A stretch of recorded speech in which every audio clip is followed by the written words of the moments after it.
No, Yes. no, sir. It's a teamwork, sir. It's not mine alone. No, this is a very good topic because just immediately Yeah. after SEBI's decision, you are working on it. And many things can be clarified on independent directors. Actually, I have spoken to each the speaker, and then they have suggested the topic. I don't want to take the credit individually. No, this is. I have just coordinated. That's all. No, this is a very good topic. I'm saying, I mean, people still don't have that understanding as to what the independent directors can really contribute to the company. So, under the new compliance circumstances, how they can productively and positively contribute, that's what we need to bring out.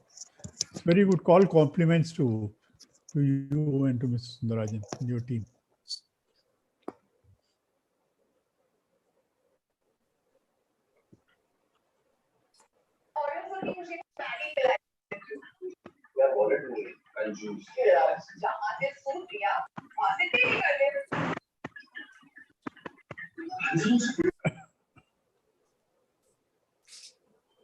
Sunny, you javelin, Sunny.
Good morning, sir. Good afternoon, sir. Krishna Kumar, can you hear me?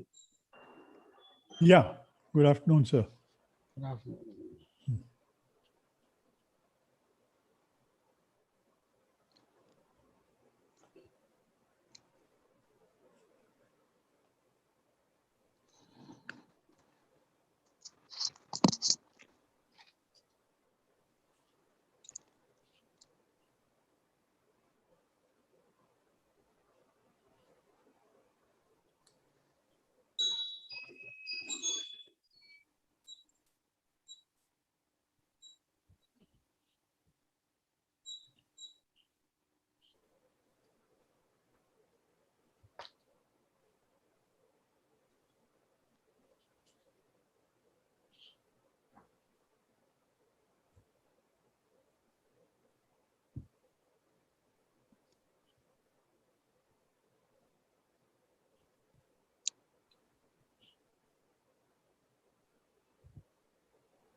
Sir, am I audible to you?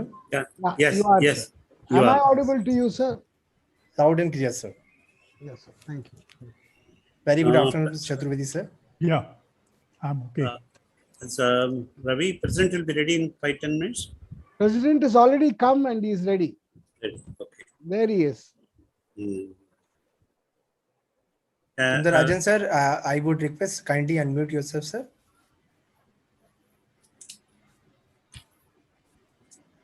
Ravi, can we start? Sir, from my side, it's good to go. Good to go. Dear friends, can we start the program? Yes, go ahead. Dear friends, I welcome you all to this special webinar, and I'm thankful to the speakers for accepting our invitation in such a short notice.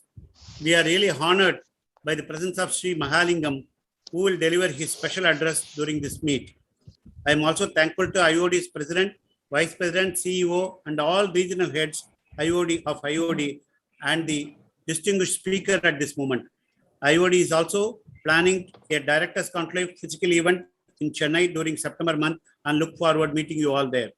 I request all the speakers to share their personal experience as a director openly without mentioning the company name unless the matter is already in public domain. Now I request that our President, Lieutenant General Ahluwalia, President of Institute of Directors, India, to deliver his presence address regarding IOD's role in training directors and independent directors. Over to you, President.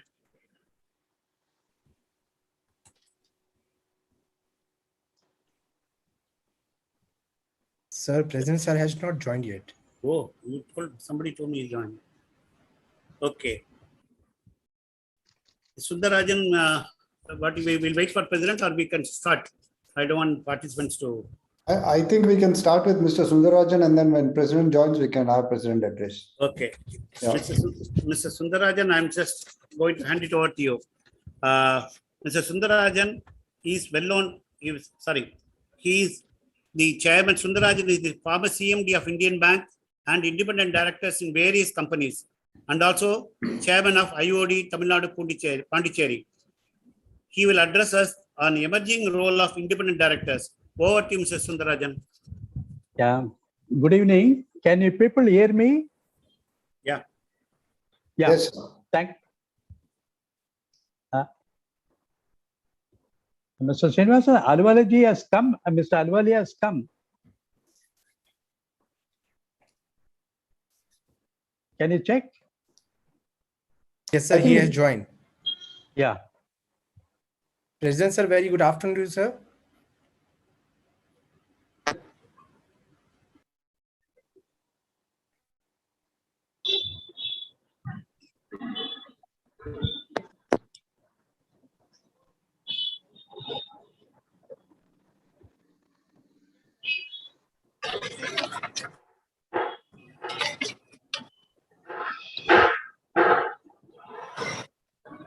Hello, can you hear me? Yes, sir. Achha.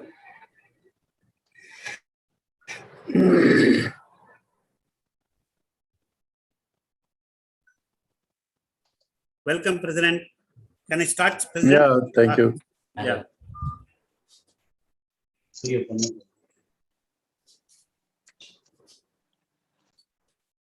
Now I request Lieutenant General Ahluwalia, President of Institute Director, India, to deliver address regarding IOD's role in training directors and independent directors. Over to you, President. Right, thank you. Thank you, Srinivasan. Thank you very much. It's a great pleasure to be here with you all, speaking about IOD's role, which is extremely dear to me, and secondly, about the independent directors. Let me tell you, independent directors have become really important. Until 2000 in India, we did not have a word of independent directors. It was only SEBI who, after Kumaramangalam report and all, brought it as a clause 49 of the SEBI. And we had the independent directors come in. But the real turn came in 2013 Companies Act. It is this act which really brought the importance of independent directors and a place for it. I remember having been a part of the committee which was to decide whether independent directors should be added in this Companies Act or not, sometimes in 2011. So since then, one has been involved in importance of independent directors on a board and how in India we are going to go. It took time. It has taken time. We, of course, in Institute of Directors, just a few words. Institute of Directors is the only organization in India, or only society, or only association of corporate directors. Just like Institute of Directors in UK or Singapore Institute of Directors, SID there. You have an association like in every country, at least the developed countries. And so it is important that the society or the association of corporate directors, they are trained, they get together, they try to see how the thing. So IOD in India is the only organization which is looking after. It's a not-for-profit organization and is looking after the interest of the independent directors, all types of directors, and the functioning of the board, effectiveness of the board, what future board is like, preparing board for the future, and obviously corporate governance becomes a part of it, because the boards don't function without a corporate governance. And it is the quality of corporate governance which helps moving it. So IOD has been, which was set up in 1990, for the last 30 years now, has been involved in this process of training of directors. Now, the directors, you see, directors don't. There are some executive directors who go up the channel and understand more about the company and its functioning, that particular company, wherever they are, and if they happen to reach up to the board level, which is very, very rare. In case of independent directors, it is much more difficult, much more complex, because independent directors have to really be from outside. They don't know the company so well. They have to be the right person for meeting the requirement of the company. Now, independent directors,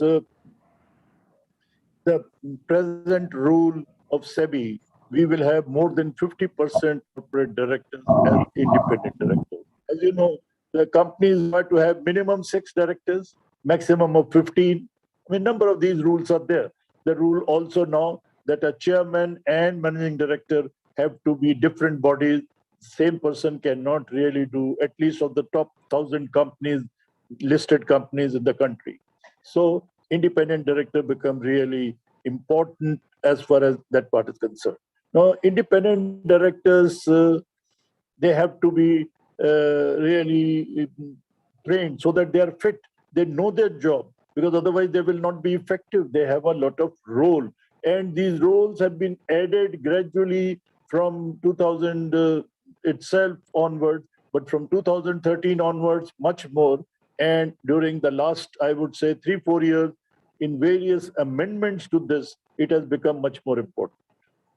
As far as IOD is concerned, it really deals with the training of directors, independent directors, training of directors, training of independent directors. And it requires a continual training. It is not a one-time basic course that it can be done, because as you have seen, how many laws, how many processes, how many corporate governance practices change over the years. And as they are changing, you need to keep them updated. You need to keep your staff updated. Otherwise, they will not be effective. They may take wrong decisions. They may be legally may go wrong. And as such, it is very, very vital that they are kept trained, kept effective, more useful. They have specific responsibilities apart from being independent, having their own mind, seeing. You see, in our board, the requirement of each one has some kind of metrics, diversity metrics, what specialization it needs, what kind of people it needs, what kind of, how many does it need, engineers, doctors, chartered accountants, whatever it is. And now the government has made it compulsory that they will have at least one woman independent director. No, this has been a very good move. In fact, today, nearly 11% are women directors. And the aim is, as you know, the Norway is the first country which made it a 40 women independent directors are there. So in our case, we are certainly, we cannot be reaching that level soon, but we are moving in that direction, and our boards with the adding in of women will become more and more effective. Now, coming mainly to the responsibility of IOD to independent directors, right in 2011, much before the Companies Act came up, we set up a own organization called ONEED, Organization for Non-Executive Independent Directors. Now, there's just a subset of IOD in which what our aim was that certain people should only focus on the needs of independent directors, the training of independent directors, and to fight for independent directors with the government, with the SEBI, and see that they get their dues. You see, their remuneration, even today, it's a very, very low for the effort, for the amount of work that is expected from them. The remuneration is still quite low. And so it will have to really move up if you want the results, if you want the right people. You see, because you have made rules so difficult that people are afraid to join as independent director, that people are resigning as independent directors the moment they see any problem in the company. If you have to go just meet once a quarter for the board meeting, you're not going to know much about the company, how value is added in that company. So, in fact, in a survey, IOD found that nearly 70% of the independent directors were not clear how their company is adding value. Now, if you are not clear about how your company is adding value, how can you enhance it? How can you make it move up? So it is extremely important that we have the independent directors properly trained, kept updated with whatever is the latest, so that they're not afraid and they take the right decisions. They are bold enough. They're supposed to have a separate meeting of independent directors in all these listed companies. It's supposed to have an assessment. The independent directors have the authority to assess other directors, the chairman, the managing director, and say whether they're effective or not, whether they're good enough or not. So a lot of authority has been given. Then they are especially required to look after the minority shareholders. The minority shareholder, because nobody is bothered. So only independent directors who are not the company's owners as such, that they are concerned about minority shareholders and other stakeholders. In fact, if you look at internal audit of a company committees, internal audit committees, if you see NRC, the nomination and remuneration committees, and number of these committees, etc., you will find what importance has been given to independent directors and their role and effectiveness, because they want somebody who's neutral, who's independent, thinking on his own, and not just what the owners are wanting that should be done. So this is how various important things coming in. And now what we did at that time itself, that we wanted, how will company know that who is good or not fit enough or what is to be done? So what we did as a ONEED, the ONEED set up a website with a list of all qualified. It has more than 1,000, for example, people who have done training of Masterclass for independent directors, and they are fit to be an independent director in any company. And so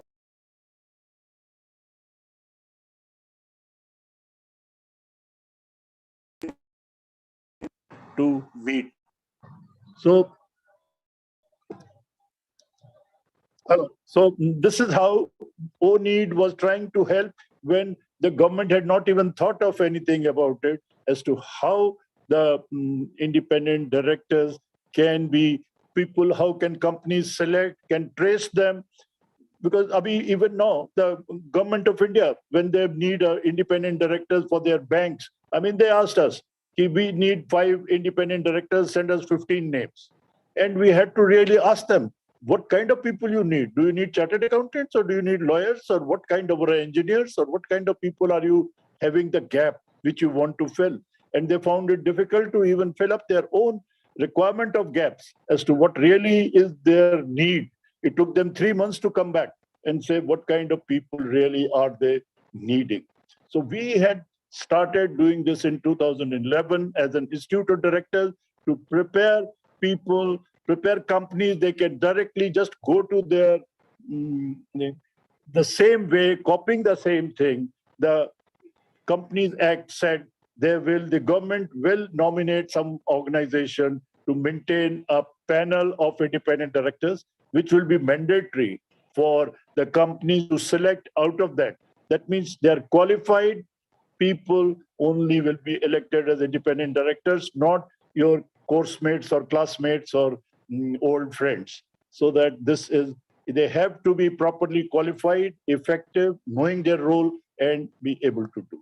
So this is how we need as an organization, as a part of IOD, we kept providing this service to everybody. But in 2019, when the government finally woke up to seek, yes, we must have our own website in which we must have our directors, independent directors, total list available for people to hire, and they will carry out a test for it. So in that case, the government asked us, and IOD became, you see, IOD was taken as a special partner in their committees, in their this. So we had an MOU by which we were the professional technical advisor partner to the IICA, who was, as a government organization, was given the task of maintaining this. So we have been initially for the first 2 years helping IICA in their role as to how they should make this website, what tests are required to conduct this test, and a number of people have been going. Of course, these have been simplified over the years. Initially, we had a 60% pass marks. Now it is 50%. I mean, I'm not going into these details. These are all on the facts things and are really known to you all. I would only like to say that the Institute of Directors' role is extremely vital to a corporate and the corporate board and its functioning. Secondly, as far as the Institute of the independent directors are concerned, there have to be certain limitations about their age, about various things, which has been done by the government, and it is a very useful thing. And IOD is the only organization at the moment who is training them, keeping them updated, looking after their interests, representing them with the government, with SEBI, with the media. And this is really our role. So with these few words, I would leave it to Srinivasan for going ahead. Thank you. Thank you, President. Thank you, President.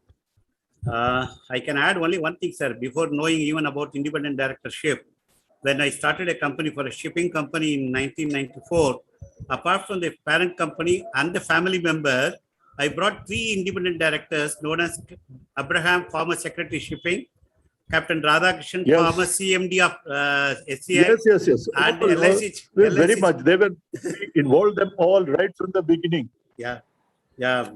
Okay. Thank you, President. Thank you for your nice address.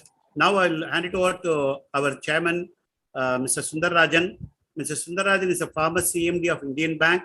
He is also independent directors in various companies, and he is presently the chairman of Tamil Nadu IOD. Over to you, chairman. Good evening, Lieutenant General Aluwaleji, Mr. Pradeep Chaturvedi, Mr. Mahalingam, Mr. Srinivasan, my esteemed panelists, and my dearest participants. It gives me immense pleasure today to be a part of this team and to share some of the thoughts on the emerging roles of independent directors. Normally, ladies and gentlemen, you will agree, when we talk of a board of directors, we mean 3 types of directors. One is the old-time directors or the inside directors who are correctly working in the company. Another is the grey directors. A coin has been made, grey directors, who who are non-executive directors, but have relationship with the company, the management, and the block holders. And then, most importantly, the independent directors, who are non-executive directors and who have no such affiliation at all.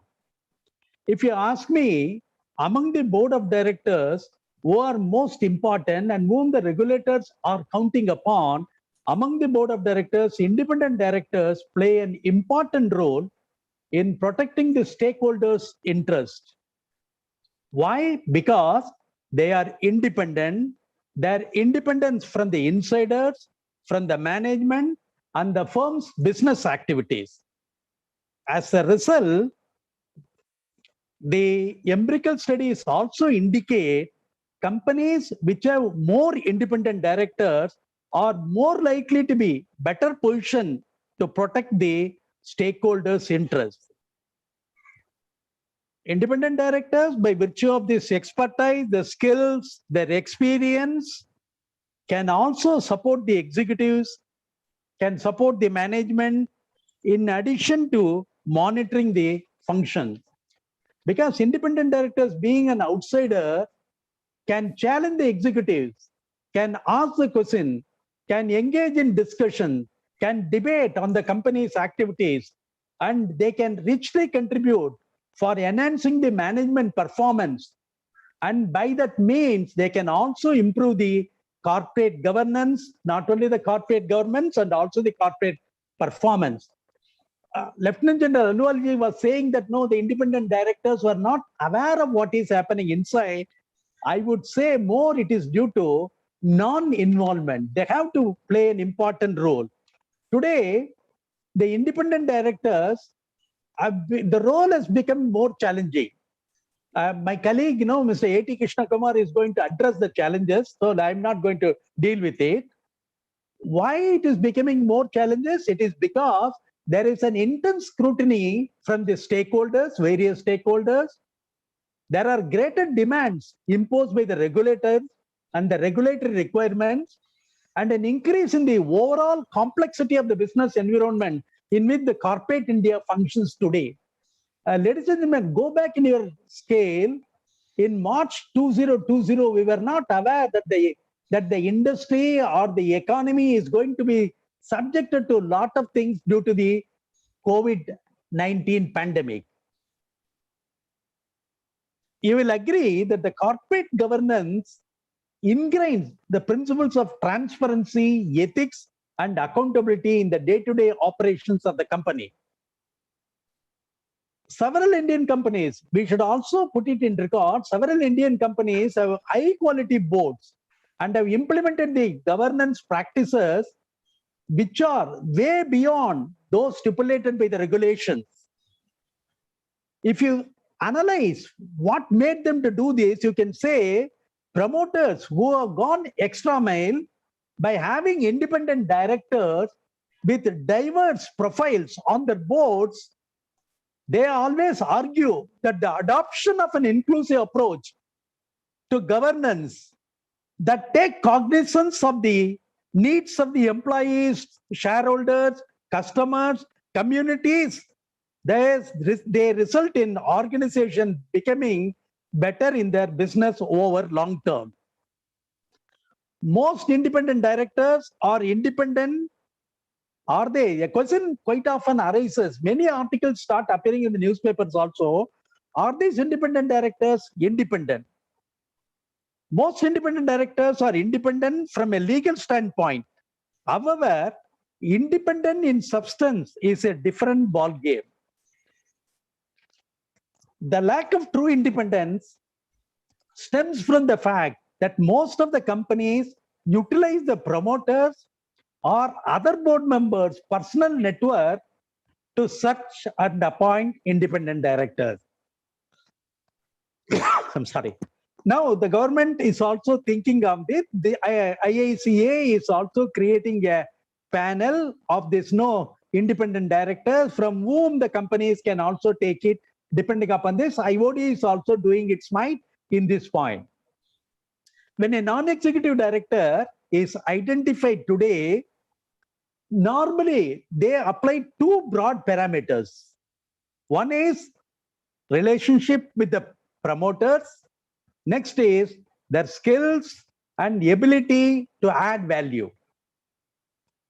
Regardless of the underlying parameters, how they go about, now it is up to the individual concerned to determine how independent he or she would like to be. I would say it is more an individual perception.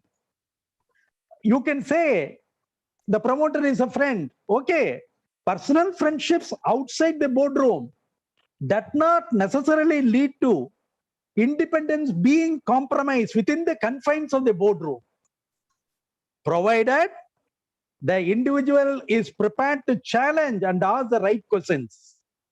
So, ladies and gentlemen, you'll agree, independence is a state of mind and depends upon the individual's ability to challenge and ask the important question. If I'm going to surrender my independence and say, I am independent, my conscience will prick me to say, I am not independent.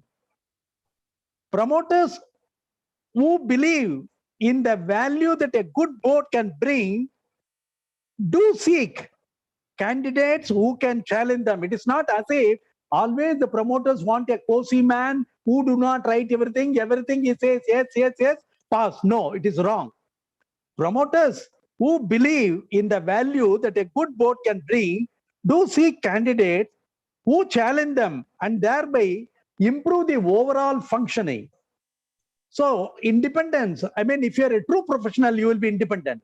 So independence stems from the professionalism, both at a corporate level, in terms of how the company approaches the subject of board composition and processes, at an individual level, in terms of how an independent director gears himself or herself for an effective board service.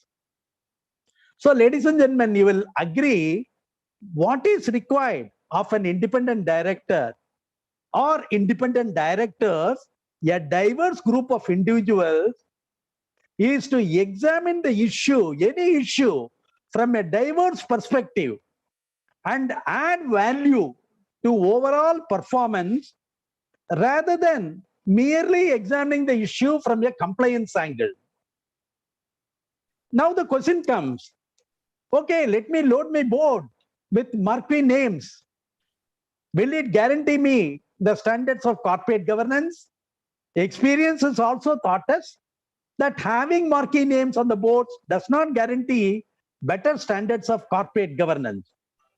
So there is a need to adopt a more professional, independent, and transparent approach in appointing independent directors. So the companies also, in their own interest, should align their strategic priorities to skills that are required in the boardroom, and they should accordingly seek candidates for non-executive positions on the board. The companies, in order to ensure that the board composition is right, the board chairman should take a personal interest. The CEO and the rest of the board also should work cohesively to identify as to what is the mix of skills that is required to take the company to the next level. Ladies and gentlemen, you will agree, now in this post-COVID pandemic period, there is a lot of responsibilities cast upon the board, and the management do fall back upon the expertise and the rich skill that the board possesses. So under those circumstances, it is but natural that we need to identify what mix of skills are required to take the company to the next level. And another thing, independent directors, we ask me, who is an independent director? Independent director is a guide, is a coach, is a mentor to the company. They should improve. What is the first thing that they are required to do? They should first improve the corporate credibility, governance standards. They should work as a watchdog and help in managing the risk. And we should remember that the independent directors are responsible for ensuring better governance by actively involving in various committees set up by the company. Quite often, this is where, because of that, the companies could take advantage of this and do some wrong things. Especially in certain issues like strategy, performance, risk management, resources, key appointments, and standards of conduct. The independent director, whether he or she, must support in gaining independent judgment to bear the board's deliberations. That is what is required. That is the need of the hour. So independent directors also act as the stakeholders' representative. And independent directors should be always conscious of this fact and ensure that the company management does not compromise their investments. Independent directors need to maintain board discipline. They need to have a cool head. It should not be like in the boardroom should be a WWF ground. They need to maintain a cool head. They should have a detachment and they should exercise a good judgment under the chairman's guidance and the leadership. Now, how important the regulator is giving to these independent directors?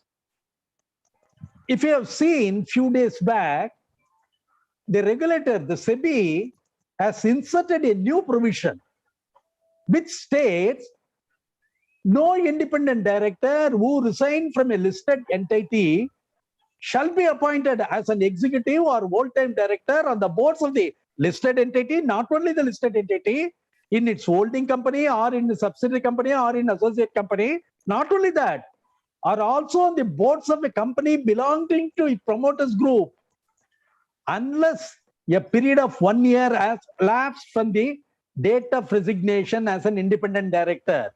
I mean, regulator is trying to see that the independent director continue to be independent. He is not lured by any of the offerings. And not only that, for every appointment of independent director, it is cast upon the nomination and remuneration committee, which should evaluate the balance of skills, the knowledge, and the experience the board warrants, the board requires on, and then you list out on the basis of this, you prepare a description of the role and capabilities required of an independent director.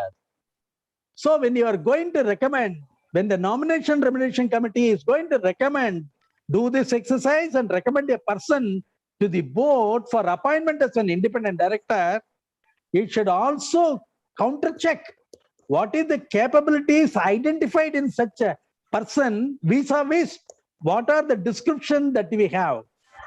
In fact, even for this, if nomination committee finds it difficult, they can even go for the purpose of identifying a suitable candidate. They can make use of the services of an external agency if required, and consider the candidates from a wide range of background, having due regard to diversity. And what is important is the time commitments of the candidates. See, independent directors need to devote time. It is not as if audit committee, 30 minutes over, board, 20 minutes over. No. The independent directors need to devote sufficient time, understand, apply the thinking, clear, calm, cool thinking, and then do whatever they do in the best interest of the organization. Nowadays, especially when there is a lot of demand on the independent directors, not only the independent directors, as a collective body, the board also, they should pay more attention. It is not enough if you are going to look into your company, you should pay more attention to the world around. And we should spend more time to reflect upon the possible future and make a strategic plans that will allow the organization to withstand the futures. Because see, now, especially the VUCA term, volatility, uncertainty, complexity, ambiguity, is applicable today to all the companies, almost all the companies. How you are going to do this is through this. How you are going to manage through this strategy. And then it is also, we should revisit our mission to examine whether we have motive force to ensure sustainability of the company for next 15 to 20 years. And the company has got necessary organizational architecture that allow us to make decision and take actions in agility. Today, they say a person who takes action quickly ahead of others when the competitors are in the drawing table, at that time, if you are going to be able to take a decision, a clear decision, then you will be able to succeed. So agility is what is demanded upon. And needless to say, adopting high level of risk management practices to combat the uncertainties of today's business environment. Risk. Whatever we do, what is the risk? It doesn't mean that no, quoting risk, don't do anything. No, when you are doing, be conscious of the risk that is being involved. And needless to say, the board should be as diverse as possible by including people from different skill set, expertise, age, group, and gender. And then we need also to assess our environmental, social, and governance practices. The company's environmental, social, and governance practices. Do we have a practice in place? Are we contributing? Are we giving back to the society? Is also one question which we need to ask and examine if our organization have a structured system in place that enable us to build a trust and a reputable brand with and beyond, within and beyond the company. These are all the things. This is what I thought within the limited time I will share with you. Thank you, ladies and gentlemen, for your patience. Thank you so much. Thank you, Mr. Sundarajan. Thank you. It's a really, interesting one. Thank you. Now I would request Mr. Sundaresan, our next speaker. Sundaresan, I always call him as a Tendulkar of our Masterclass for Directors here in Chennai. Mr. Sundaresan is known as a well-known advisor on governance and compliance. And now he is going to address us on the latest regulations of SEBI on independent directors. Over to you, Mr. Sundaresan. Thank you. Thank you, Mr. Srinivasan, and thank you all for having me here. Okay. I'm starting at, say, 4:40. 5 o'clock is when I need to close, maybe a little earlier. That's about 20 minutes of talk time which are given. Okay. Now, for those of you who are academically interested, just take a scribbling pad, a pen. I'm going to give you some dates and I'm going to give you some reading material. Please note down, because in this short duration, it's not possible for me to dissect those papers which I'm going to talk to you. And SEBI has done a great job. So the first thing that you need to look up is June 29th, 2021. June 29, 2021, there is a complete analysis made on the amendment that is going to be placed. I'm going to discuss the amendment, but you can always read it at a later date, June 29. The second one which I want you to look at is March 1st, 2021. There was a consultation paper which was put up by SEBI for the stakeholders' comments. I will comment on that, but interesting read. It's just a one-time read. That's it. Then you have March 18, 2021, which is a circular issued by the Ministry of Corporate Affairs on remuneration of independent directors. Okay, so 3 things that I want you to note down and maybe give it a reading at a later date. And for those of you who are still on the sitting on the wall for writing the proficiency test, on December 19, 2020, the Ministry of Corporate Affairs has come out with a huge relaxation. So that is on December 19th, 2020. So with this background, let me take you through to today's session. So my topic was the latest changes. So I'm going to let you know what is in store for independent directors. The first thing, between the consultation paper and what SEBI has proposed, there is a huge change.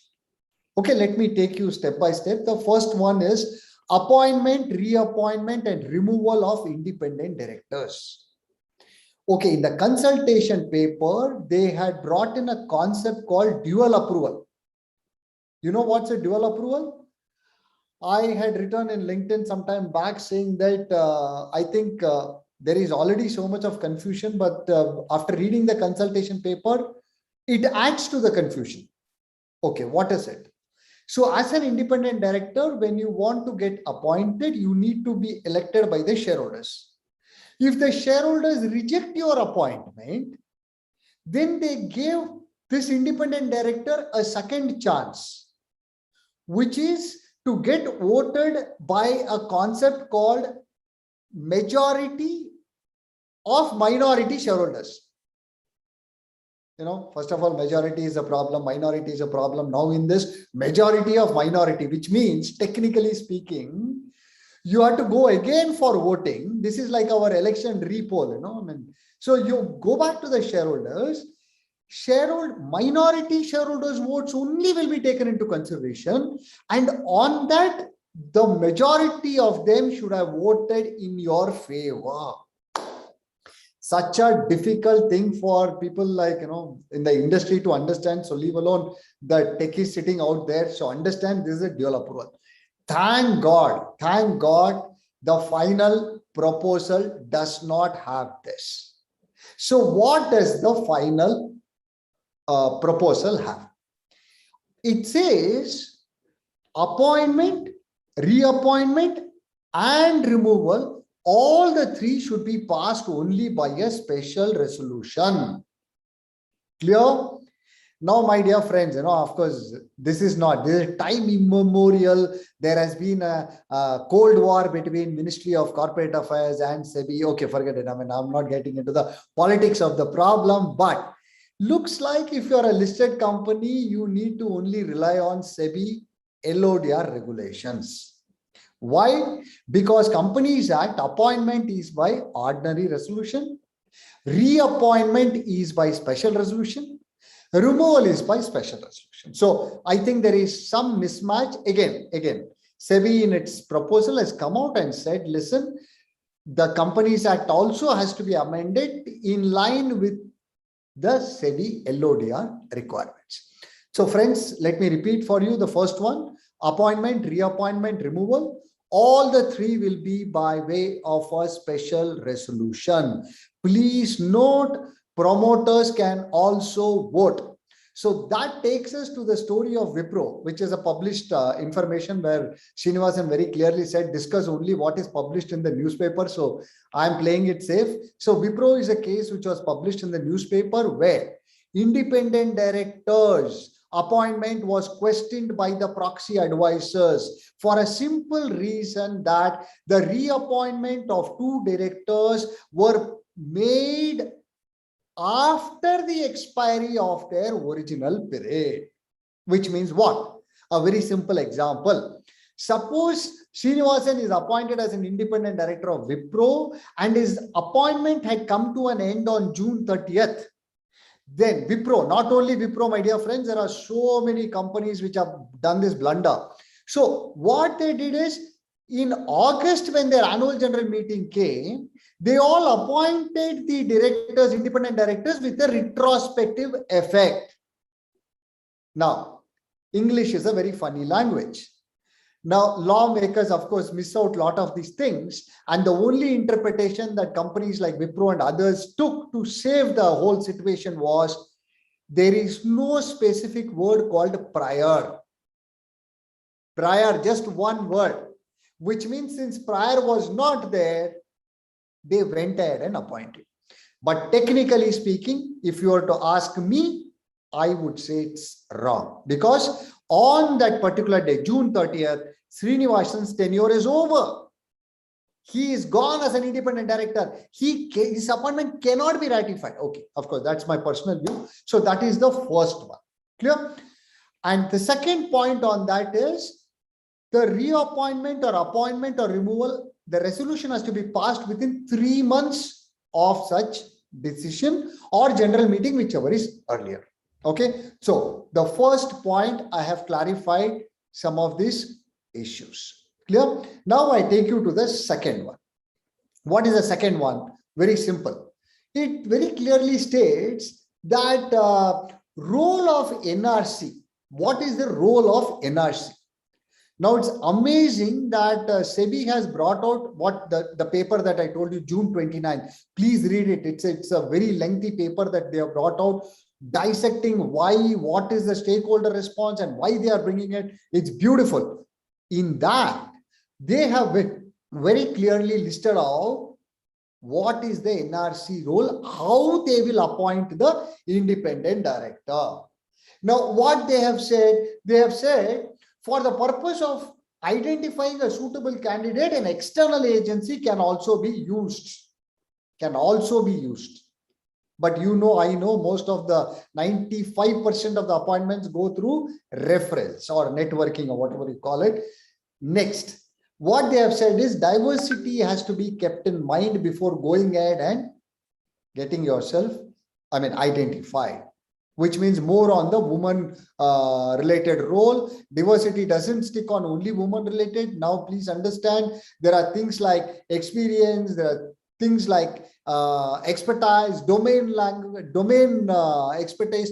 All of these needs to be looked into. Okay, so that has got listed out in that particular proposal. So you can please go through that. It's very detailed. Yeah. Next. Now, the other thing which they are saying is the composition of the NRC shall now be 2/3 of independent directors. Looks like, SEBI has really got serious about knocking off this word majority. Earlier, the term majority used to be very popular in the audit committee composition or NRC composition. Now, everywhere they have changed it to 2/3. Now you will ask me, what is the difference between 2/3? How does it make a difference? Typically, committees are in the odd figures.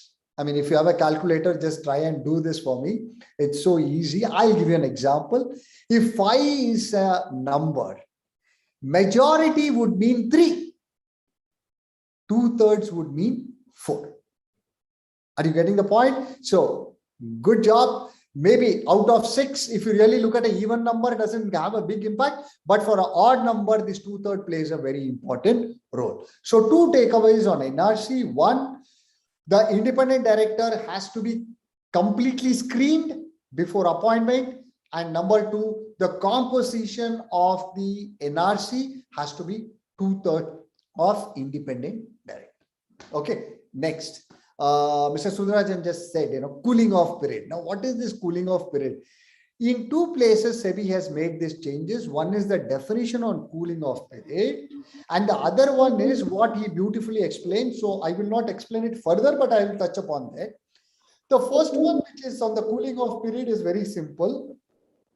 What it says is a KMP, a key managerial person or employee or promoter group companies cannot be appointed as independent director for how much time period?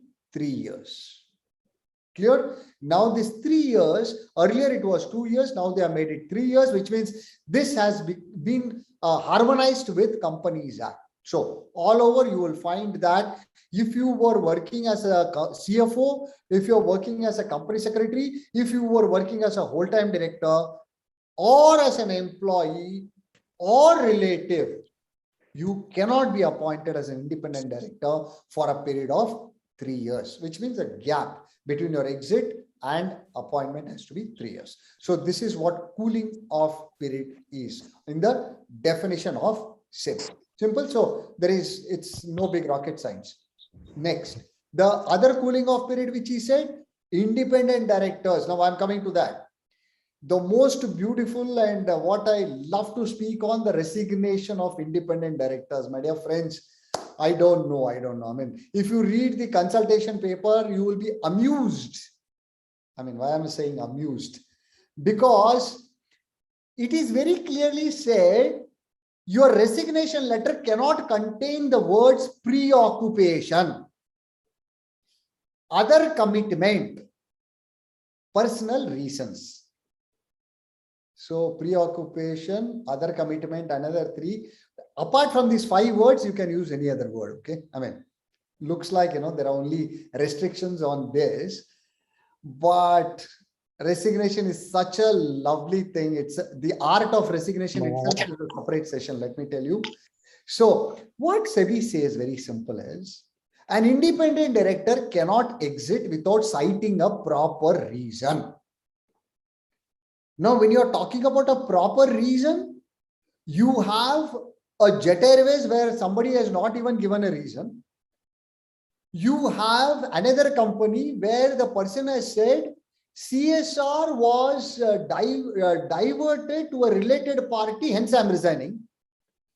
The third resignation letter, DHFL or somewhere, the independent director says, no, the corporate governance standards in the company has come down drastically, hence I'm resigning. So you can see, I mean, it is all there in the web world, so don't worry. Drafts of resignation letters are available in umpteen numbers, but what is very important for you to understand is very simple. As an independent director, responsibility is cast on you to ensure that you don't jump off the sinking ship just like that, which means you need to justify why you are exiting. The second one, what they are saying is cooling off is, if you don't or if you fail to mention the reason, then you will be, I mean, what they are trying to say is basically any of these independent directors cannot be further employed in that same company or subsidiary as a whole-time director.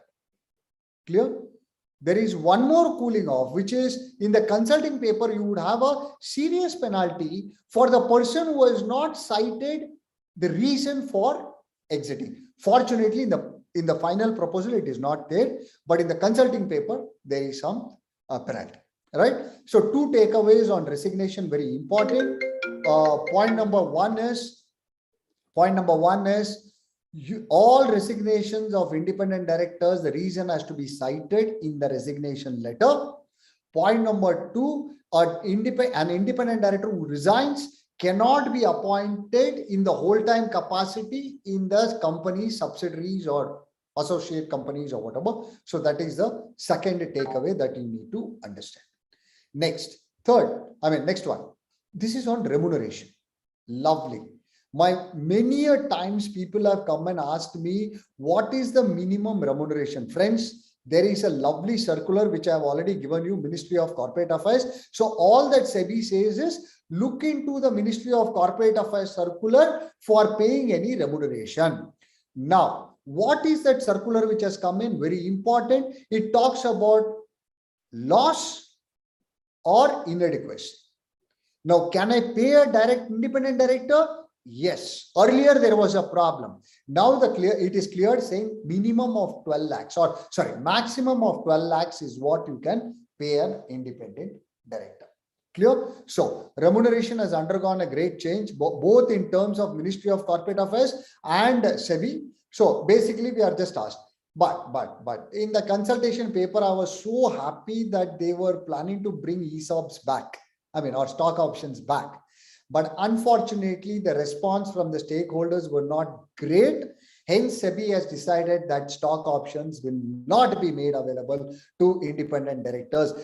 I still don't understand, the merits of this particular case, because the biggest incentive for an independent director is not some small piddly money of sitting fees and a commission or some profit-based. I think when they grow for 5 years, in fact, in one of the forums, we have recommended that stock options can be given for 5 years. If the independent director stays back for 5 years, that person gets the stock option. Forget the normal thing of vesting for 1 year, 2 year, 3 year. No, give that person 5 years. If that person is sticking on for 5 years, why not allow him or her to encash? I mean, that's a recommendation. It's not come through, but I mean, I would just wish Mr. Mahalingam hears me and then says, okay, point taken. You know, I would love independent directors to get back the stock options. I don't know. Their reservations are good, but this is what I have lived with during my employment times, and I've seen independent directors making good money. I mean, end of the day, money also matters, right? DNO, I'm not getting into details. I think there's only a small change from 500 companies. They have moved to 1,000 companies. I think the next speaker is Vijay Lakshmi, who is going to address on that. Then we have one major one on audit committee. Now, audit committee, my dear friends, that is also undergone a change. And I think that's a beautiful one, which is from minor majority. They have moved toward two-third of the committee shall comprise of independent directors.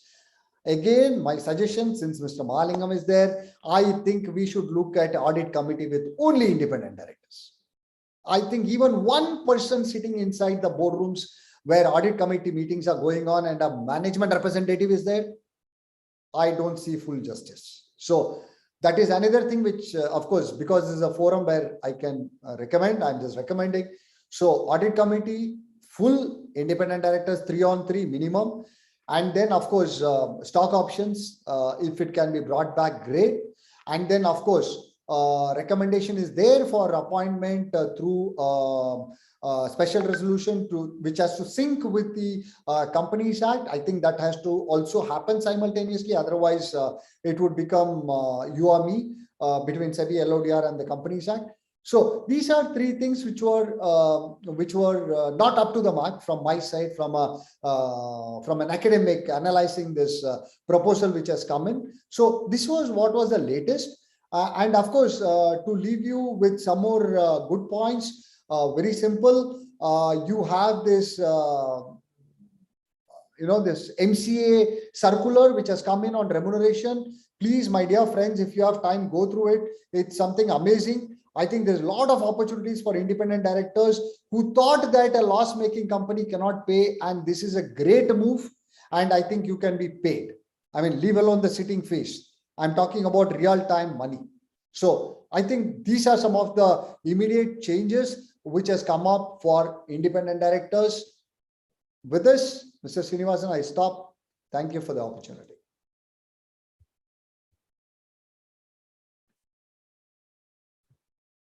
Thank you, sir. Thank you very much. Usual, entertaining and enterprising. Now I'm going to hand it over to Srimati Lakshmi, Nagalakshmi, General Manager, United Insurance. She will speak on directors and officers liability insurance. Over to you, madam. Good evening, all of you. It was very nice hearing the earlier speakers talk so much about the responsibilities of the independent directors.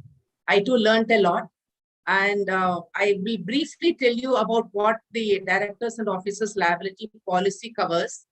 10 minutes is not enough for any insurance person, especially not for directors and officers liability, because the independent directors and the directors in any company have a very crucial role, and they are basically the heart and soul of any organization, because they make crucial decisions. And so there are several, let us say, provisions which are there in the policy where coverage is given to these directors, both regular as well as independent directors. Basically, independent directors are there in any organization, and the board of any organization, to improve the corporate governance practices, because of which there is going to be more and more trust which is given on independent directors. Now, if any individual is ready to be an independent director, then there is a lot of risk that he is taking by becoming or agreeing to become an independent director. What is the liability that is there? The personal liability of the directors and officers of any organization on any board, because of any wrongful or even alleged wrongful acts, is what is covered under a directors and officers liability policy. Now, as per the Companies Act, in the past few years, there has been more and more trust which is given on the directors and officers liability insurance coverage. There is more responsibility and liability which is thrust on the independent directors. I'm not going to go into details of that because I would like to concentrate basically on the provisions of the policy, whatever is covered under the policy. As I said, it is a personal liability of the directors or the officers which is covered. In their personal capacity, if there is going to be, let us say, any alleged, I repeat, alleged wrongful act, then this director or directors are made to or are penalized for this particular wrongful act. What happens is the key management personnel or the directors are also asked, even by legislation, by law, that they have to pay penalties. There are many stakeholders who are there for any organization, right from the employees, the creditors, the suppliers, the members of the public, shareholders, and regulatory bodies. And because of any legislation, if there is going to be any penal, any penalty which is made on the directors, they have to be personally responsible. Their personal assets are liable to be attached, as also their spouse and their family members' assets also can be attached. So this is the reason why this policy is gaining importance, and it is also finding a place in the Act. Apart from the penalty which is being imposed on the directors, defense costs are also covered. Once any director is alleged to have done anything, any fraudulent act or anything which is bringing any pecuniary loss, he has to certainly first defend himself. And today the legal costs that are there are quite astronomical. If you have to engage a good legal firm to defend yourselves, then you will have to pay up. And as per the policy, as per any directors and officers policy, there is a provision for covering advancement of defense costs. So this is something which I thought I should tell you, because that is one area where people would want support. So advancement of defense costs, any liability policy, if it is being taken, please ensure that advancement of defense costs is also covered. Second, the Act provides for, allows a director to be a person to be a director, independent director on more than one board. So even outside directorships can be covered under the policy. This is another, what is it, extension or an additional coverage that can be given. Third, there is something called the extradition proceedings that is also covered under this policy. Basically, these are costs which are incurred, legal fights, legal costs that would be incurred to fight extradition. Cost of consultants also can be covered under this particular extension. And this is primarily what an individual would like to have a look at. And if you ask me, a director cannot take a policy by himself. An independent director or any director as an individual cannot take a policy. It is the organization or the company where he is a director on, he only has, the organization will have to take the policy. So if any of the directors are going, or any individuals are ready to go on board as independent directors or directors on any board, please insist that that company protects you against any of the financial penalties by taking a directors and officers liability policy. So I repeat, the organization will have to take it. It cannot be taken by an individual. The individual, I cannot take a policy to protect myself. That is not there as of today, even in the international market. Insurance policy.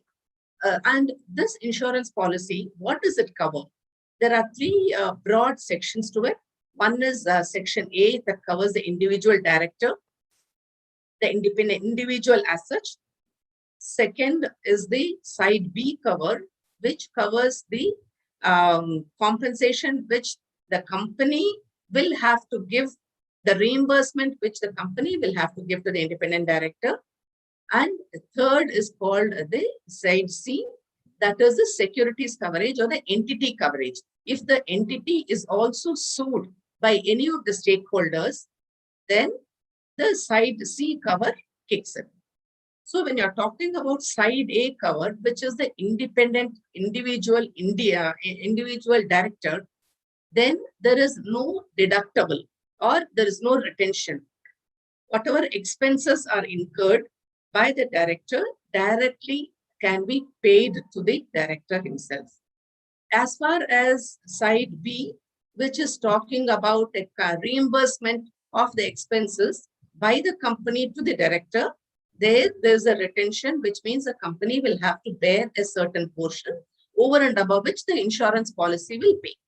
Side C coverage is similar to the side B coverage, where the side C cover is for the entity as such, which means the entity is also being sued along with the directors and officers. And in such a case, the entity has a deductible or a retention. So as far as an individual is concerned, the director does not have any retention or any deductible, as we call it, which means all the expenses are payable. Second is the company reimbursement. That is a reimbursement which it pays to its directors for any indemnifiable loss. That is having a deductible or a retention. The next is your side C, entity coverage. That also has a deductible. Now, what is the territory and the jurisdiction? The companies have international exposure. In such a case, they might have to take a policy where international jurisdiction is there. If it is going to be X or Y country, then that country also will have to be included in the jurisdiction. Similarly, what is the amount of coverage that you have to take, that any organization will have to take? It depends upon basically the size of the organization, the nature of the organization, whether it is having only a domestic exposure or international exposure, and what is the line of business it is in, what is the market conditions. All these are basic factors which will have to be taken into account by any organization when they are taking a D&O policy. And when you are taking a D&O policy, I would suggest you please consult your chartered accountants also, and then you go to the insurance company to arrive at the amount of insurance coverage that you would want to take on. Here there is something called the any one accident and any 1 year limit. So there are two, it can be either 1:1 or 1:2, no, that sort of a breakup can be done. That your insurer will be able to tell you more in detail, because it's a little too lengthy for me to tell now. And what about claims? When there are going to be any claims, normally any directors and officers liability policy is on a claims made basis, which means when any claim or any incident of any situation that might lead to a claim is there, at that time the policy should be in force. This is important. It's basically claims made and notified. You have to notify even if there is not going to be any claim at a later date. In case there is going to be an incident which you suspect might lead to a situation where someone might lodge a claim against you, any of the stakeholders, then it is always wiser for you to intimate the insurance company that there has been a situation or there is an incident that might lead to a directors and officers liability cover. So please intimate your insurer on that. I think this much only I will be able to tell you within this 10 minutes. If anything is required, I think you can contact IOD. They'll be able to get you on to any of the insurers who will be able to give you a little more in-depth information on the directors and officers liability policy. Thank you very much, sir. I have stuck to my timings. Thank you. Thank you, madam. Thank you. So I wish I had given you a little more time for you. I agree with you. Anyway, next time we will see. Thank you, ma'am. Our next speaker is Mr. Santana Krishnan, Managing Partner of Sridhar PKF Sridhar and Santanam LLP, and independent in various boards, including Tata Group and ICICI. He will address us on committees and increase the responsibilities of independent director. Ravi, can you hand it over to Mr. Santana Krishnan? Yes, sir. He has already joined in. Yeah. Okay, put him on the line. No. Sir, I would request you please unmute yourself. Yeah.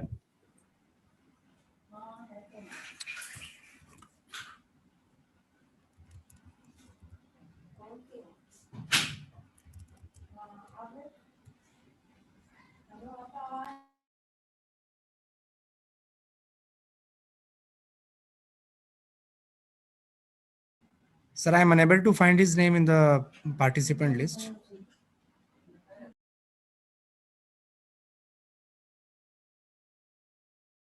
Can we ask A.T. Krishna Kumar to start the session? If you don't mind, Ravi? Yeah, yeah. Yes, sir, obviously. 1 minute, just Santana Krishnan is ringing up now. Okay. Sorry, என்ன பேர்ல இருக்கு? Okay, Aparna, please start, sir. Okay, 1 minute. Ravi, just see it's in Aparna's name. Hello? Ravi? Yes, sir, I am finding him. Yeah, Aparna, Miss Aparna. No, sir. Okay, can we start with A.T. Krishna Kumar then straight away? Radhika Krishna Kumar? Yes, sir. Yeah, start. Mr. Krishna Kumar. Now our next speaker is Mr. Krishna Kumar. He is going to, A.T. Krishna Kumar, we call him. He is going to express his personal experience as an independent director. What are all the problems he faced in his independent directorship? Go ahead, Mr. Krishna Kumar.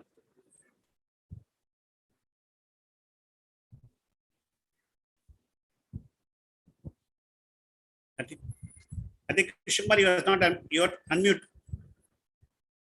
Ravi?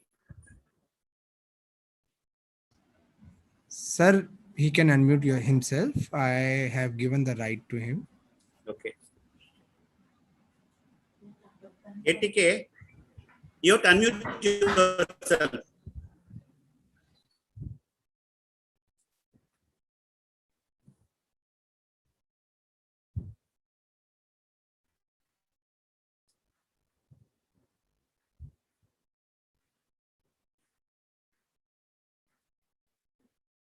Is it unmuted now? Can you hear me? Yeah, go ahead. Go ahead. Ladies and gentlemen, at the outset, I thank the Institute of Directors, of which I'm a part, to have given me an opportunity to share my travel as an independent director for over 34 years. I'm here to tell you the joys and sorrows of being an independent director.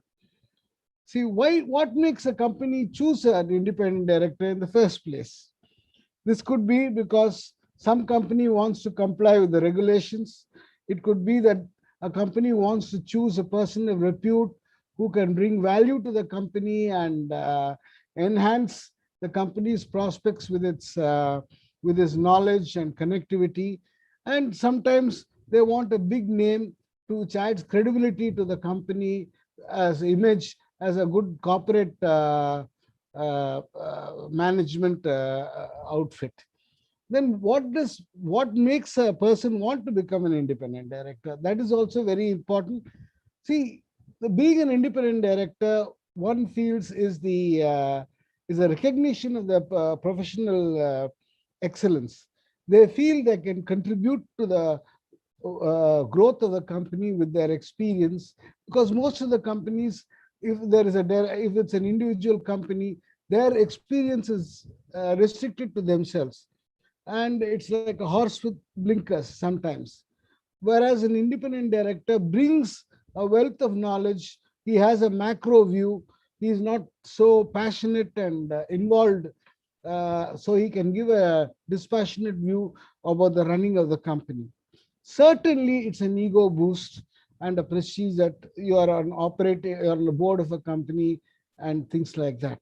But it's certainly not for the what do you say, the fees, the directorial fees, which is about 20,000 rupees for a company above 10 crores equity and 50 crores turnover, and 10,000 rupees for a company below. So obviously, it is not for the remuneration that one becomes an independent director. See, independent director, being an independent director has its pros, has its cons. Let us not forget it is a tightrope walk. And should you make some mistakes which you are not aware that can be, which you are not aware and you finally know it has happened, you are in for a lot of trouble. I'll begin with my story. I was full of 28, that's 34 years ago, when my organization ICICI appointed me as a director in International Instruments. International Instruments was a major manufacturer of keyboard and dashboard instruments for automobiles and all that. And we had a lot of exposure to it. And you see, just that time, Mahindras had taken over the company. So it is in this milieu that I was made a director in the company. Kudos to ICICI, because they, at those times, the management used to ensure that the esteem of their officers go up, and they gave them the opportunity to be in such boards. Well, anyway, I joined the board and walked in for my first board meeting. The chairman of the board was none other than General P.P. Kumaramangalam. He was 82 years old and I was 28 years old. Well, the board also had great stalwarts like R.K. Pitambar, C.B. Ayyappa. And what I saw from that company is that prior to the board meeting, every product executive or a product manager or every divisional head gave a presentation of what happened in the previous quarter, what were the projections, what were the achievements, why there was a variation and everything. So literally, it is a very good education as to how a company should be managed. And that is how it was there. This was a lovely time. I learned a lot. But then with every rose comes a thorns. Next, my ICICI appointed me as a director in a textile company. And the textile company, unfortunately, textile industry was in doldrums. And this company I was appointed to was also in doldrums. I had attended one board meeting and I knew there was trouble. I mean, every company was in trouble for that matter. In the next 3 months, I received, in the next 3 months, the things had got further worse and I had just attended one board meeting. I got a summons from court, in a court around the area of the mill, saying that there was a check bounce case and also a couple of other cases like non-payment of PF and all that. So I took it lightly and said, oh, what is that? Suddenly I got a non-bailable warrant. I rushed to my management. The management was also worried. Well, I went to the court. At that lower level of judiciary, the judge there did not know the difference between a nominee director and a director.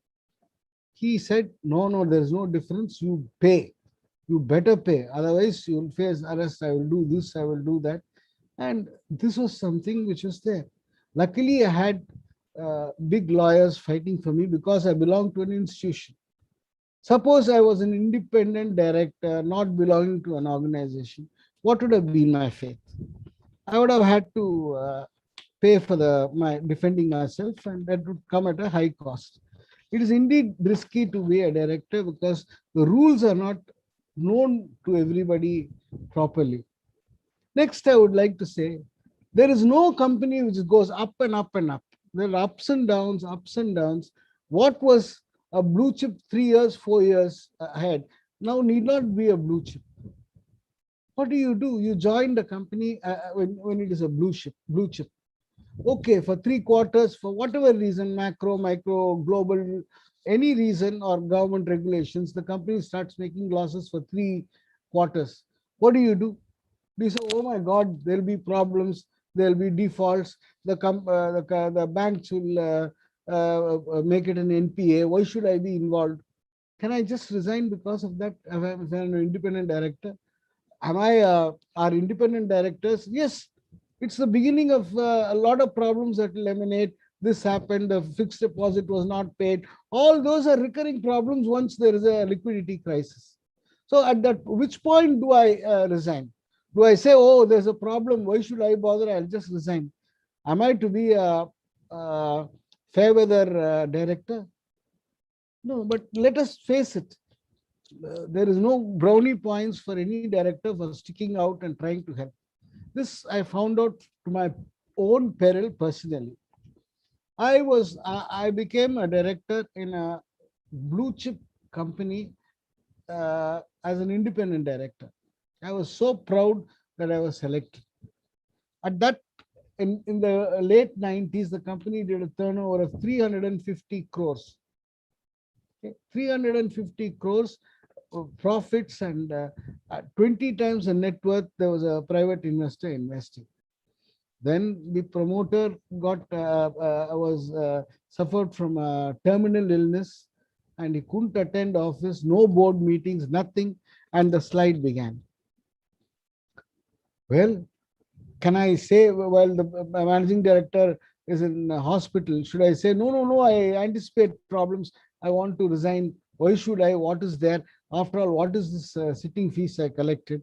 No, I cannot do that. So I had to value sentiments and wait for a certain time and wait for him to pass away at least. And in 3 months after that, I resigned. That was to my total peril. There were no board meetings for 1 year almost, but that was not there. It was a default here, default there. Fixed deposits were not paid. So many problems, and banks called it. It went into the liquidator, and lo and behold, I was called a willful. I was part of the willful defaulter list, which included the directors, promoter directors of the company, and all directors of the company. No differentiation. No. This director, the whole-time director. No. Nobody. Everybody knows the rule, but does not want to follow. And I don't blame them. If I was working in a bank, I'll say, look, let me get the independent directors into the hold, because these guys will put pressure on the promoter to ask them to pay. It's a natural feeling. I don't think it is wrong. So we all must understand that what do we do as an independent director? We spend less than 30 hours in a company. No, I heard the chairman, Mr. Sundarajan, speak a little earlier. He was saying that can do this, you can do. Please, sir, we are going to an audit committee meeting followed by a board meeting. In the audit committee meeting, which is most important, the board meeting comes after that. Yes, I am the chairman of several audit committees. Now, what do I do? What is it that one can do? I am as good as the information given to me. If the auditor has not flagged it, very little. I can only notice what are the variances. Is there any other problems?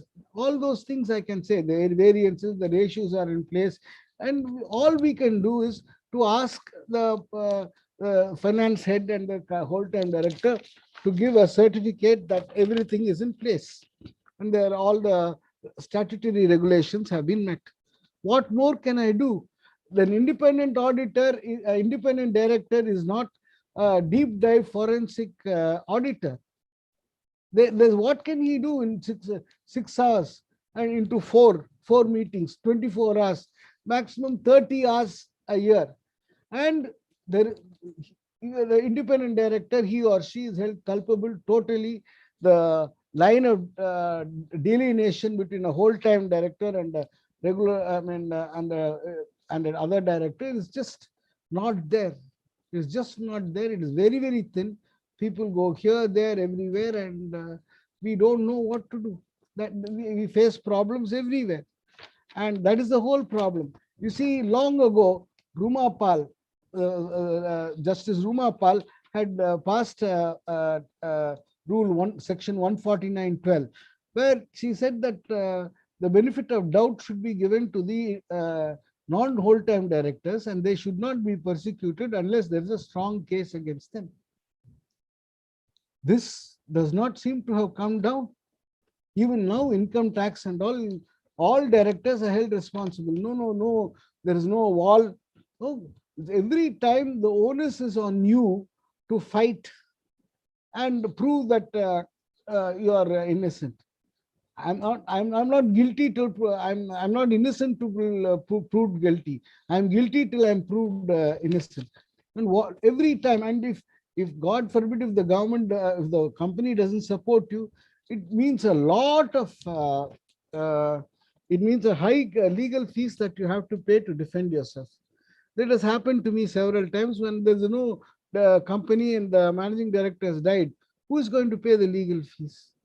And here again, before I finish, I would like to say one thing. I've been told that I should make it shorter. I will do that immediately. Yeah. You see, so what is more important?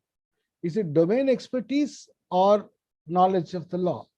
Ideal is knowing both.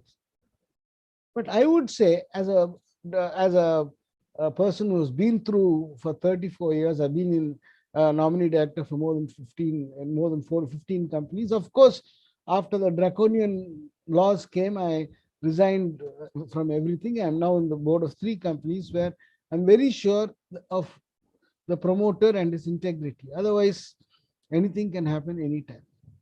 So you can, as I said, the up and down, it's a yo-yo. I was just joking. There was a very big infrastructure company which went down under. If the managing director of the company had come and told me, "Hey, Krish, I want you on my board of this company, that company," I would have said, "What a nice guy he is. He remembers the old days when Bombay, where we drank together in Chambers or Belvedere." I'd have been very happy. But then what would have happened to me now? I would say, there goes I, but for the grace of God. Now, coming back to the last topic before I finish, what is more important? And I'm raising the subject because Mr. Mahalingam is there and I'd like him to respond to this. This is a true incident. That poor man came to me and I tried to help him. Yes, finally he got through.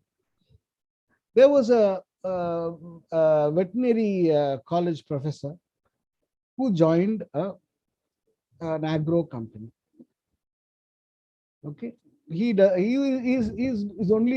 retired veterinary professor, very well known for his papers, doctorate and all. That company had done a lot of mischief, and SEBI, and rightly so, attached everything.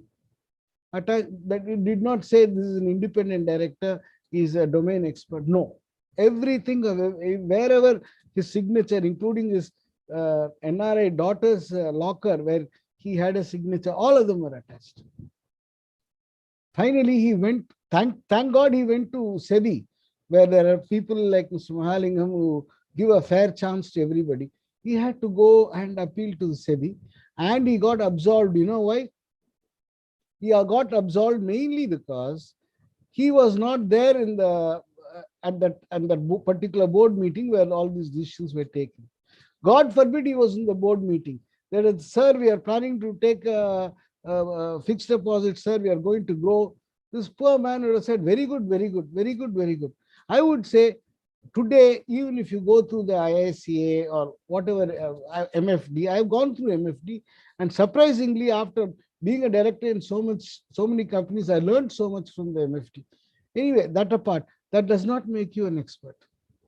That still does not give you, if I'm a domain expert, I will still not know what to do or what not to do, and I will get caught. So all I'm saying is, the SEBI must, for errors, you see, today we are faced with a situation where our good work is not, there is no reward for good work, but definitely punishment for bad work. That is the case. And as I said, this professor went, he cleared it and came. Thanks to SEBI. If it had gone to the court, he would have been still stuck for another 10 years. So all I tell people wanting to be directors in companies is, please do not think you are the messiah who has come to teach the company corporate governance and improve its ranks. No, just by passing an exam or whatever you are to add value to the company. Not and you cannot be confrontationist to the board unless there is some misdemeanor. With this, I'd like to thank everybody for giving me an opportunity. I think I've overshot my limit. I've been given dirty looks. I'd like. Thank you, Kushakumar. Thank you very much. 1 minute, just 1 minute. The balance sheets are tricky and deep, and the independent director has very many promises to keep. So before he goes to sleep, thank you. Thank you, A.T. Kushakumar. Thank you. Our next speaker is Sri Santana Krishnan, Managing Partner of PKF Sridhar and Santanam, and independent directors in various boards, including Tata Group as well as ICICI Group. He will address us on committees and increased responsibility of the independent directors. Over to you, Mr. Santana Krishnan.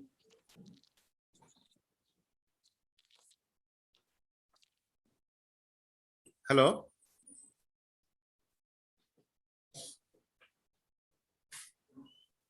Ravi? Yes, sir. What happened? Santana Krishnan not there? Santana Krishnan. Sir, he's there. Just.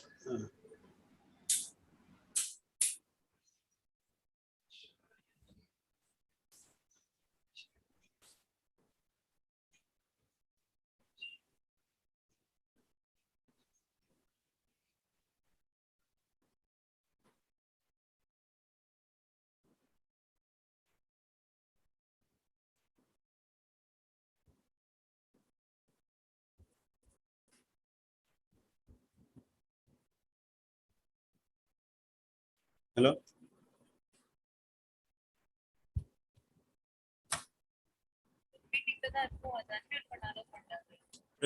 I think 1 minute. He's been made co-accepting. Just see. 1 minute.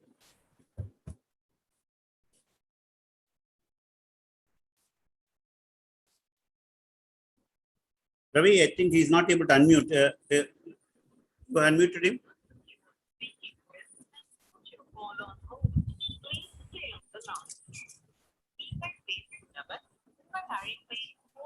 Sir, he has unmuted himself. Hello? Yeah. Hello?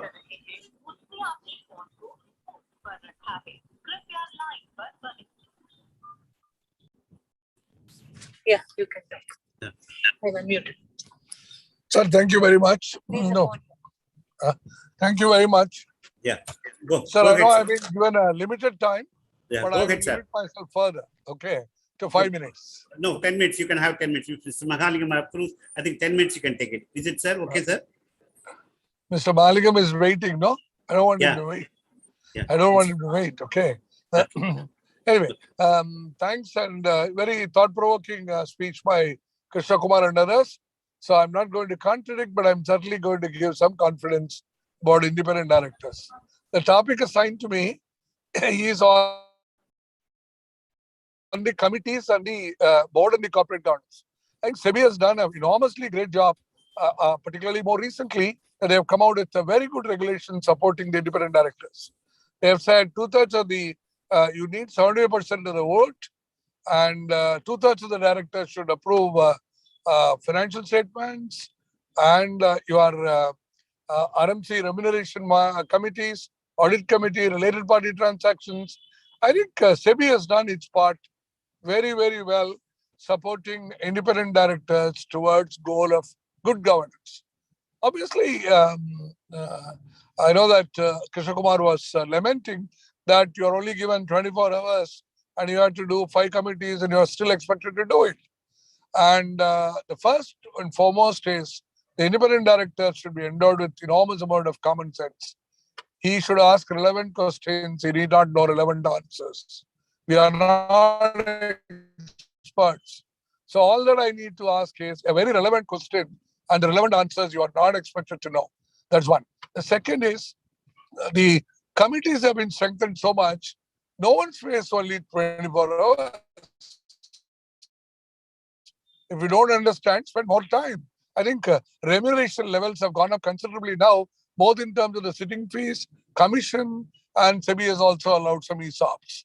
So on the monetary side, when the independent directors cannot complain, I always say that public faith and public trust is probably the most two important things that are bestowed on the independent directors. Therefore, they will come what may, starve, hell or heaven, you repost on you. That is what is more important. So I don't think independent directors should get worried about time, worried about, I always say, even if in a board meeting, even in an audit committee meeting, an agenda is placed at the last moment and you have to approve it because chairman says it's very important. Approve it, tell chairman, chairman, give me 2 days time. I'll go back and read. If I have any objection, I'll let you know. Chairman would never object to it. If chairman objects to it, you put your views in writing and stop there. No court, no lawyer can hold you responsible. I think independent directors had to be very clear. They should not be negligent or grossly negligent. For omissions and commissions, they are never being prosecuted. Even today, if you look at all the directors whose bank accounts have been attached, there have been a gross negligence on the part of the company. One thing I would definitely say, independent director and an auditor should be able to easily judge if something goes wrong. I think, do you mean to say that in ILFS, but 100 subsidiaries and the independent directors would not have known that these subsidiaries are only dangerous structures to avoid detection? And basically, if your independent directors don't understand the business, nature of business, and how the business is done, what is the structure that is being done, that is what is important. Okay? So that's what is important. The second issue is the board has to be ruled by the committees and committees have adequate time. When Mr. Mahalingam is here, I would like to caution the boards, caution the SEBI also, that the most important today amongst all the committees is going to be IT committee. I don't think that SEBI has mandated formation of technology committees because technology is no longer an option. It's absolute compulsion. And mind you, sir, that most of the directors don't know technology. So obviously they will do it everything in good faith, but absolutely zero knowledge. Well, the technology assumes the greatest importance. My opinion, technology committee will assume as much importance as the audit committee would have assumed, because everything that comes out of the machine, you will have to see it, because India has always seen scam after scam, scam after scam coming in a big way, and you find where did it all hit you all on a sudden one day. I think that is what is going to happen. So the committees have a great role. Nomination Remuneration Committee, Audit Committee have very, very important role. If you are a member of the committee, you better be aware that you need to do more than what you will do normally. You need to understand the business. You need to understand the accounts. Accounts, they will always, your management will know how to manage you. They will tell you the previous day, sir, it's a listed company. I can't give you the accounts beforehand. You tell him, make the audit committee meeting on Monday. I'll have to give me the papers on Friday evening after trading hours are over. I have 2 days to time to think. Just don't compromise on your time requirements. If management doesn't give you on time, twice you send it back, third time they will come back to you with adequate time. Most of the managements have very high levels of integrity. I must tell you that in this country, while a lot of frauds could have happened, management integrity in most of the boards that I'm in, at least I've been fortunate that integrity is absolutely great. Therefore, once you have done a due diligence on the integrity of the management, then you understand the business, and then you adequately spend time on committee meetings rather than the audit committee and the board alone, I think the job is easier. The job is easy or difficult is not the question. You have taken a responsibility and you shall discharge it. There's no point in accepting it and saying, what can I alone do it? And in all the cases where they did attach the bank accounts and they did probably impound the passport, etc., were all very, very deep-rooted frauds like Unitech, DHL, like the Nirav Modi. All those cases had fraud beyond somebody could imagine. I think if you have been sitting on a board, sitting on an audit committee where such large scales of fraud have happened and you are not aware of it, that will border on negligence and gross negligence. Therefore, don't get panicked about the situation that directors may be prosecuted. I think that's only a very, very small minority of it. You can easily overcome. Concentrate on committee functions, respect SEBI and stock exchange rules and regulations, because management will always be worried about SEBI and LODR and all that, stock exchange regulations. Even if they don't care for board and the audit committee, they'll be scared of SEBI. And so you respect the SEBI's and stock exchange rules and regulations. Read the listing requirement very, very clearly. I think we have a very, very alert regulator in SEBI. Insider trading, for example. SEBI has been after people who are insider trading. What a good function it is. And boards and audit committees have become aware of it. Therefore, better governance is achieved through the forms of committees, strengthening the committees, playing a key role in the committees, and requesting for adequate time to be spent on the committees. And fourth, even if the audit committee has approved the accounts, call for a meeting 1 week later, ask them to explain the account once again. None of us have the time to see the balance sheet. We only see the P&L account. That's a danger sign. Why can't we rectify it? I think it's only a little correction on our side and little help from the regulator. We should be able to discharge our functions to the best of our ability and to enhance corporate governance in this country. I'm going to stop with this. Any questions I'll take, and thank you so much. Thank you, sir. Thank you for a very short thing. I wish you had continued for another 5 more minutes. Anyway, Mr. Mahalingam is waiting. Our next speaker is Mr. Mahalingam. Sri Mahalingam is the Full-time Director of SEBI, who will deliver his special address to all of us on SEBI's recommendations and share his views on independent directors and responsibility. Over to Mr. Mahalingam. You did not restrict your time, sir. We are all waiting eagerly to listen to you. Thank you very much, Mr. Srinivasan. First of all, Lieutenant General Ahluwalia Saab, Mr. Pradeep Chaturvedi, Mr. Sundarajan, Mr. Srinivasan, all of you from the Institute of Directors, and the speakers who followed, Mr. Sundaresan, Mrs. Nagalakshmi, Mr. Krishna Kumar, and Mr. Santana Krishnan. First of all, let me convey my heartfelt thanks to the Institute of Directors for giving me an opportunity to interact. And more than interacting, let me also say that I had an excellent experience listening to each and every speaker. I think people made very valid points.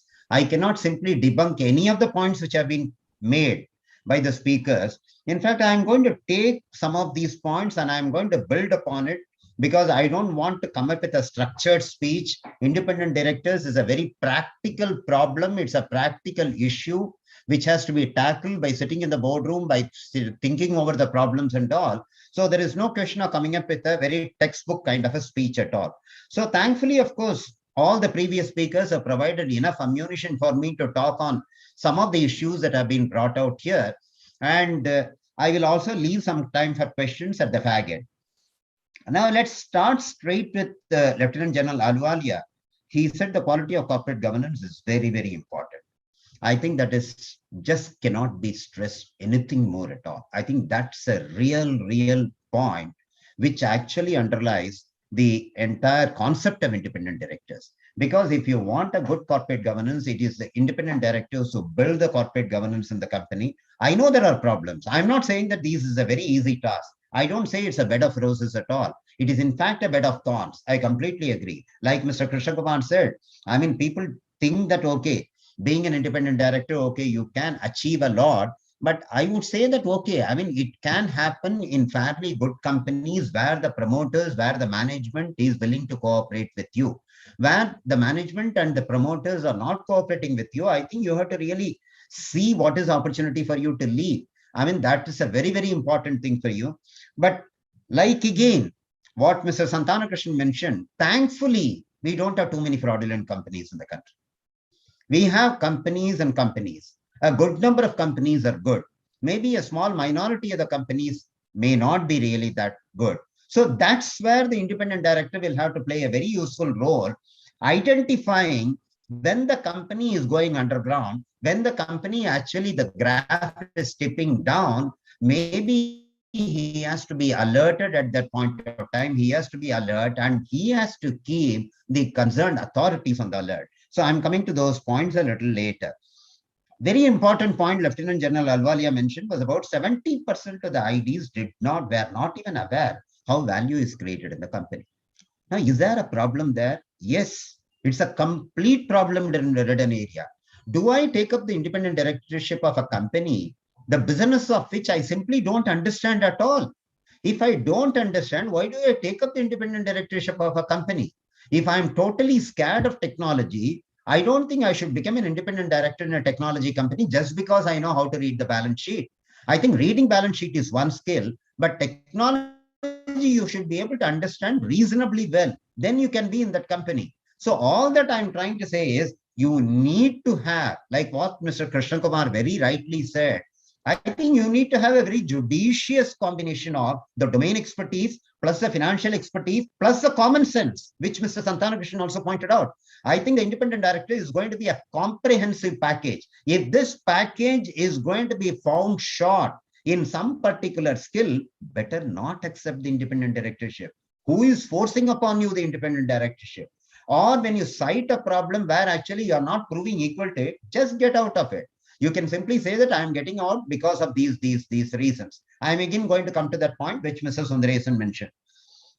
Come to 1 or 2 points which Mr. Sundarajan also mentioned very clearly. Personal friendship with the promoter is outside the boardroom. What an important point.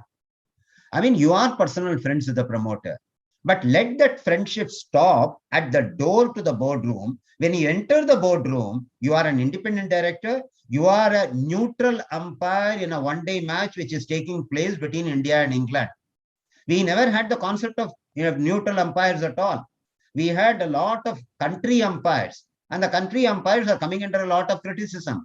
Now, after the neutral umpires have come, people talk about umpiring skills, but people don't talk about favoritism amongst the umpires at all. So that's a very, very important concept which has to be imported as far as the independent directors are concerned. You may be very close in terms of friendship to the promoters, but keep it aloof and you raise all the questions, which again, Mr. Sundarajan used the right word, ask challenging questions. Ask challenging questions. I think you need to get these challenging questions on the table. If you don't get satisfactory answers, give them 1 day's time. Give them 2 days' time. If they are not going to give you satisfactory answers and you start smelling something fishy, I think it is time for you to really think of what is needed to be done as a next step. Now, he also mentioned independence is a question of mindset and professionalism is very, very important. Now, all these are points I cannot really stress over and over again. I'm very happy that the speakers were brought out the real essence of what an independent director is supposed to contribute. Now, let me come to what Mr. Sundaresan said. Sundaresan also made some very good points from SEBI's board meeting of June 29, 2021. Now, he talked about appointment. Yes, in the first consultation paper, there was a dual voting procedure where actually by an ordinary resolution of the entire shareholders, you are supposed to clear it. And you're not only supposed to clear that, you are also supposed to clear majority of minority. Now, majority of minority, I would like to just add to the points that Sundaresan mentioned that it looks like a little confusing concept. I agree. It looks like a confusing concept, but it is not confusing at all. Let me tell you, it's a very, very important concept as far as a listed company is concerned. In a listed company, if the promoter is holding a large number of shares, of course, he has to give the remaining 25%, 75% he can hold, he and his people acting in concert, and the remaining 25% has to be the floating stock available to the public. Now, in this public shareholding of 25%, there are some public shareholders who are not institutional shareholders, who have nobody to look up to, and who can look up to only the independent directors. So SEBI has brought in the concept, please look at these minority shareholders when you are going to take a very vexatious decision, when you are going to take a very contentious decision. Go to those people, ask them to vote, and amongst these minority people, if the majority support that this particular decision is good for the minority shareholders, go by a democratic kind of a decision there. So the point here is, let us not completely forget about the minorities who are sitting there holding about only 25% or much less than 25%.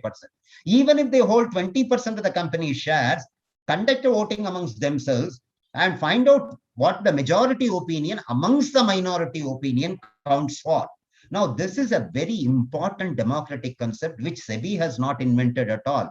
I am not going to take credit for SEBI. This has been invented in some of these advanced economies, and we have actually brought that concept into the country, where in India, many of the companies continue to remain under the promoter's stranglehold. I'm using the word stranglehold in a very negative sense. Yes, true. I mean, if the promoter is not very well-minded, if the management is not well-minded, it's a stranglehold. And if the minority shareholders are caught there, and the only person they can look up to is the independent director, the second, the process is majority of the minority. That's the reason why we thought about majority of minority for the appointment. But unfortunately or fortunately, during the board meeting, there was a lot of discussion on that, and people felt it might create a huge amount of problems in terms of logistics, in terms of conducting this voting procedure. So finally, we opted for a special resolution, whether it is appointment, reappointment, or removal. Everything is put on par, and that's where actually Sundararajan very correctly said there is a difference between the Companies Act and the LODR. Now, he also raised a very important point that the independent directors, we have moved from the concept of majority of the independent directors to 2/3 of independent directors in the very important committees. He asked a question, why in the audit committee we have limited to 2/3? Can we not move to 100%? Yes, very, very relevant. But then, whatever SEBI does, let me confess here. Number one, we go through a democratic consultation process where a lot of stakeholders are taken into account. This consultation process comes through the primary market advisory committee and the secondary market advisory committee, where actually all these points are threadbare discussed with a lot of stakeholders sitting around in the room. Now, the stakeholders will consist of academicians, market participants, institutional representatives, regulatory representatives, not just SEBI. It could be RBI, it could be IRDA, it could be PFRDA, central government representatives, and all these people come to some kind of a conclusion. Having come to that conclusion, we take it forward with a consultation paper. When it assumes the shape of a consultation paper, people at large get an opportunity to react on this, and this reaction, we really lap it up. This is going to be the real ammunition for us for the final policy making. And in fact, today, the consultation mode has gained so much of currency within SEBI that any important policy decision takes at least about 4 to 6 months because the process is long. We don't mind the process is long. This is simply because a lot of stakeholders have been consulted, and ultimately the opinion which has gained a lot of credence amongst the stakeholders, that is being weaved as a policy, that's being woven as a policy. So that's what is done ultimately. Now, to answer that question, if you read that June 29 board meeting, we have not stopped at 2/3. We have said at least 2/3 independent directors. So if a company wants to appoint more of independent directors, we have no problems at all. But again, look at what kind of proviso we have introduced, again, which was rightly pointed out by Mr. Santanakrishnan. I think Mr. Santanakrishnan pointed that out. The related party transactions have to be approved only by independent directors. They cannot be approved by the audit committee as a whole, which consists of other representatives also. Clearly, the concept that Sundaresan mentioned is a very, very meritorious concept. But to bring in this meritorious concept, there has to be a path of gradualism. And in this path of gradualism, we move towards 2/3. From 2/3, we are now proposing at least 2/3. So as a larger and larger number of companies have an inclination to move towards 100%, perhaps SEBI will also find it as a conducive time to move to 100%. And in the meantime, when related party transaction is a minefield, we don't want to leave it to 2/3. We want to take 100% independent directors. So this is a very important point that Mr. Sundaresan mentioned, and I thank him for that. There is another point that I want to react to on what Mr. Sundaresan mentioned, that is about ESOPs. Yes, I think today there is a legitimate kind of dilemma whether we will get talented independent directors given the kind of minefield that they have to go through and given the kind of pittance of remuneration that they get. Now, this is a point that has been engaging the attention of SEBI for a very long time, and SEBI has come out with the concept of ESOPs for the independent directors. Yes, up till this point, what Mr. Sundaresan mentioned was 100% correct. Let me add another on a hopeful note. If you read that agenda item there, we didn't want to come to a conclusion there. The reason is we have to do it in consonance with the Government of India. We have now returned to the Government of India on this important point. It's not that it's a closed matter. It is now returned to the Government of India. The Government of India will take a call on the basis of what is provided in the Companies Act, whether the Companies Act can be amended. Perhaps we have now come to a point where perhaps ESOPs is a very important thing. We cannot keep the independent directors away from it. If they are contributing meaningfully to the company and they deserve, as somebody put it very correctly, that if he has spent about 4 years, 5 years there, perhaps he deserves ESOPs. And the time has come for us to think over this, but may not be able to jump into the bandwagon tomorrow. It requires a lot of discussion and debate, and perhaps a concurrence from the government, and perhaps a look at the Companies Act. But certainly the point is left open. It's wide open. It's just not closed at all. It's a very important point. Thanks again to Mr. Sundaresan for raising it. Madam Nagalakshmi raised a lot of points on insurance, but I'm not reacting to that. That's a very specialized field. Let me confess that I don't know anything about insurance at all. So I'm not reacting to that. So please, Madam Nagalakshmi, don't mistake me that I'm not reacting to your point, because I'm an ignoramus on the subject actually. Now come to the last speaker, Mr. Krishna Kumar.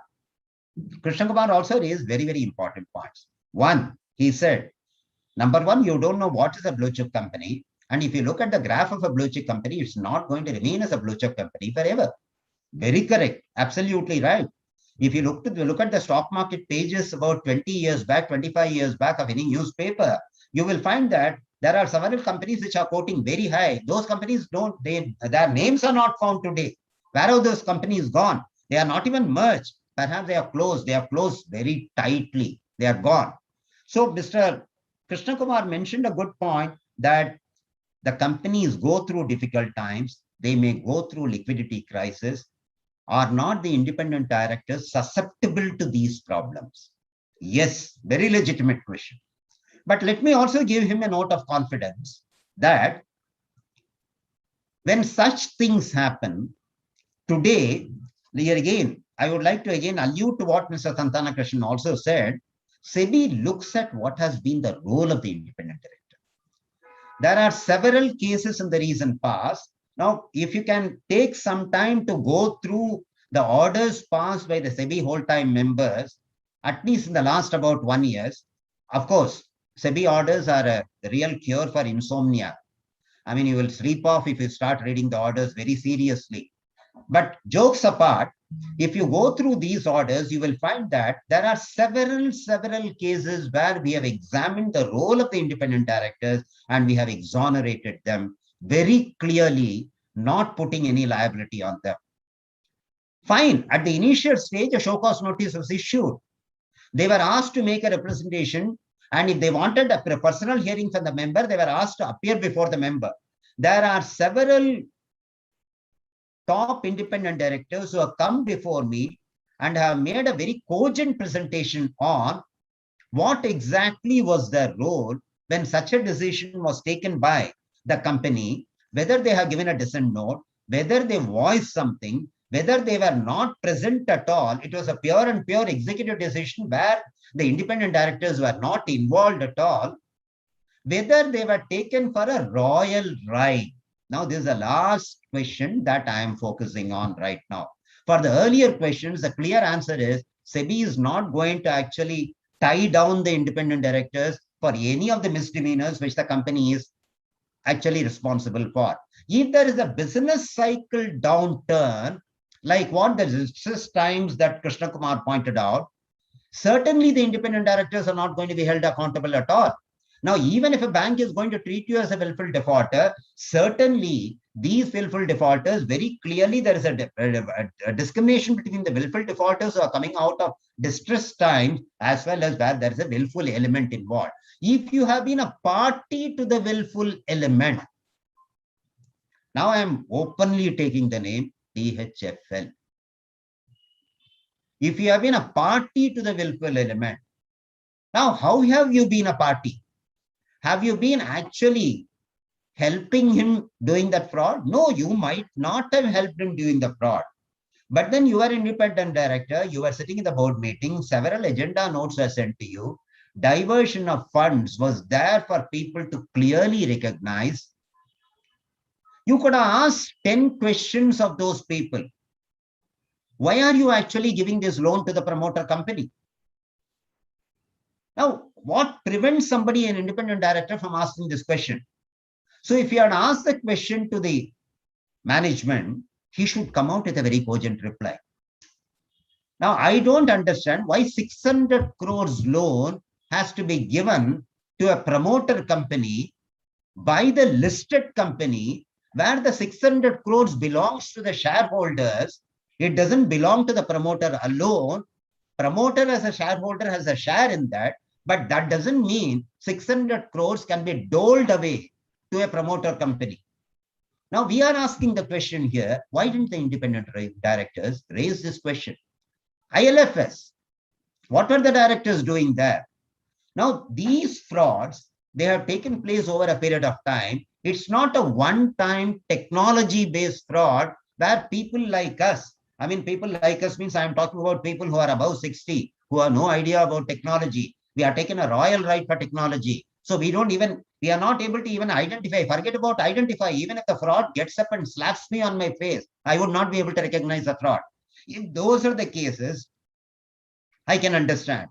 But there are long-standing, protracted frauds where the management has come to the conclusion that I can take the entire boat for a royal ride. Now, this is where the regulators have a real dilemma. You should be able to understand that where the enforcing authorities are going to take action against the board as a whole, you are not able to identify somebody so very clearly as not connected with the fraud at all. Not connected means you are not responded to the board note, the agenda item, very glaring gaps which are found in the balance sheet, profit and loss account, cash flow statement, fund flow statement. You are not being able to find that. So that's where such questions arise. So I would like to say, yes, it is difficult, no doubt about it. But the moment the heat is on, better come out of the company. No problems at all. Again, of course, I would like to respond to Mr. Sundaresan's question. He raised a very important point about the resignation of directors. Yes, 5 words he pointed out. Those 5 words are very, very important.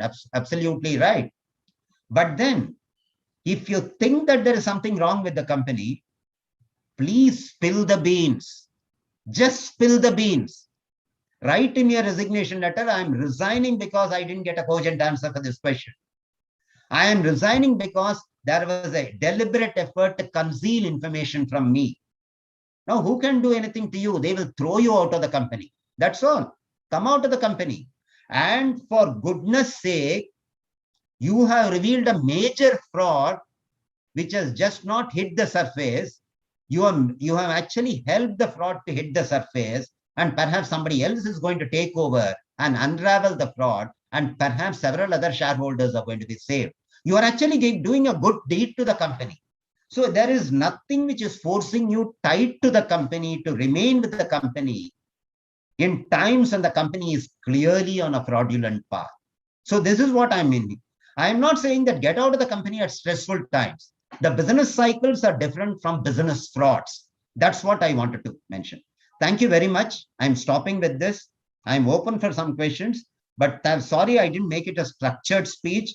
I thought excellent points were brought by each and every speaker. So I thought it was my, I think, responsibility to respond to the extent that I could respond. Now, some of the points I might not have responded. Forgive me for that. Either it's out of my ignorance or a policy is in the making and a policy is still not made. Thank you very much. Thanks again, Mr. Srinivasan and IOD and all the people of IOD for giving me this excellent opportunity. So, Mr. Srinivasan, can I ask a question? Unmute. Yes, sir. Yeah, 1 minute only. Yeah. Yeah. Mr. Mahalingam, it was amazing. It was great, actually. One question I have for you is, see, while you spoke about DHFL and independent directors, Jet Airways case is a very unique case. Which case, sorry? Jet Airways is a very unique case in the history of our corporate governance. Yeah. Where the promoter went first. And then we had Ashok Saxena and Sharad Sharma, both of them celebrities in their own way, getting stuck in the company because they couldn't exit. Yeah. So under these circumstances, what is the advice? Now, while you beautifully put across saying that independent directors have to exit, now here is a position where the promoter jumps out of the sinking ship first, independent director is holding on. So how do you, assess, or how do you get out of a tricky situation like this? Sir, the only thing that I would like to say, you have pointed out a most difficult case for me to resolve. I will not be able to give you a very satisfactory answer. So I am coming with an anticipatory bait right in the beginning. So all that I'm trying to say is, Jet Airways is a very classic case. If the promoter is thinking of jumping out of a sinking ship, it's all the more wrong with the company, actually. Now, if the independent directors have fulfilled their job, fulfilled their roles well, maybe they have to go through initial difficult times, but I'm very sure they are going to be standing exonerated. It will not be a problem for them at all. Okay. Thank you. Thank you so much. Thank you, sir. I don't know how did you manage to note down so many points that speakers really spoke, and then really great. I think speakers made very good points. So I really made good points because all these are going to be good policy inputs for us, actually. Oh, nice of it. But still, you had the time to think about each and every point they raised it. You remembered it. You answered it. Really great. Right, sir. Thank you very much for your wonderful speech, sir. I only request you to continue participation with IOD's events. That's all I can request you, sir. It's a wonderful evening. I should say. Thank you, sir. Thank you very much. Thanks a lot to all of you. Thank you. Now our next speaker is our Vice President, Mr. Pradeep Chaturvedi.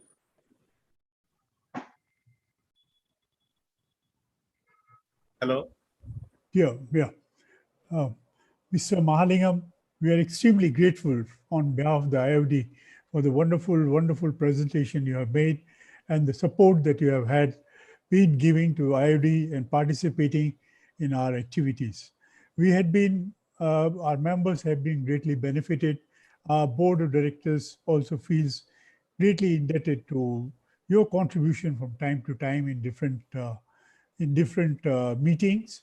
We did very seriously looked into the consultation paper which was circulated, and finally when your final draft came out, we found that many of the things that IOD had sent out were also reflected. So many others would have come out with the similar points, and but we found that some of the decisions that we made really made into the final version of what is being done.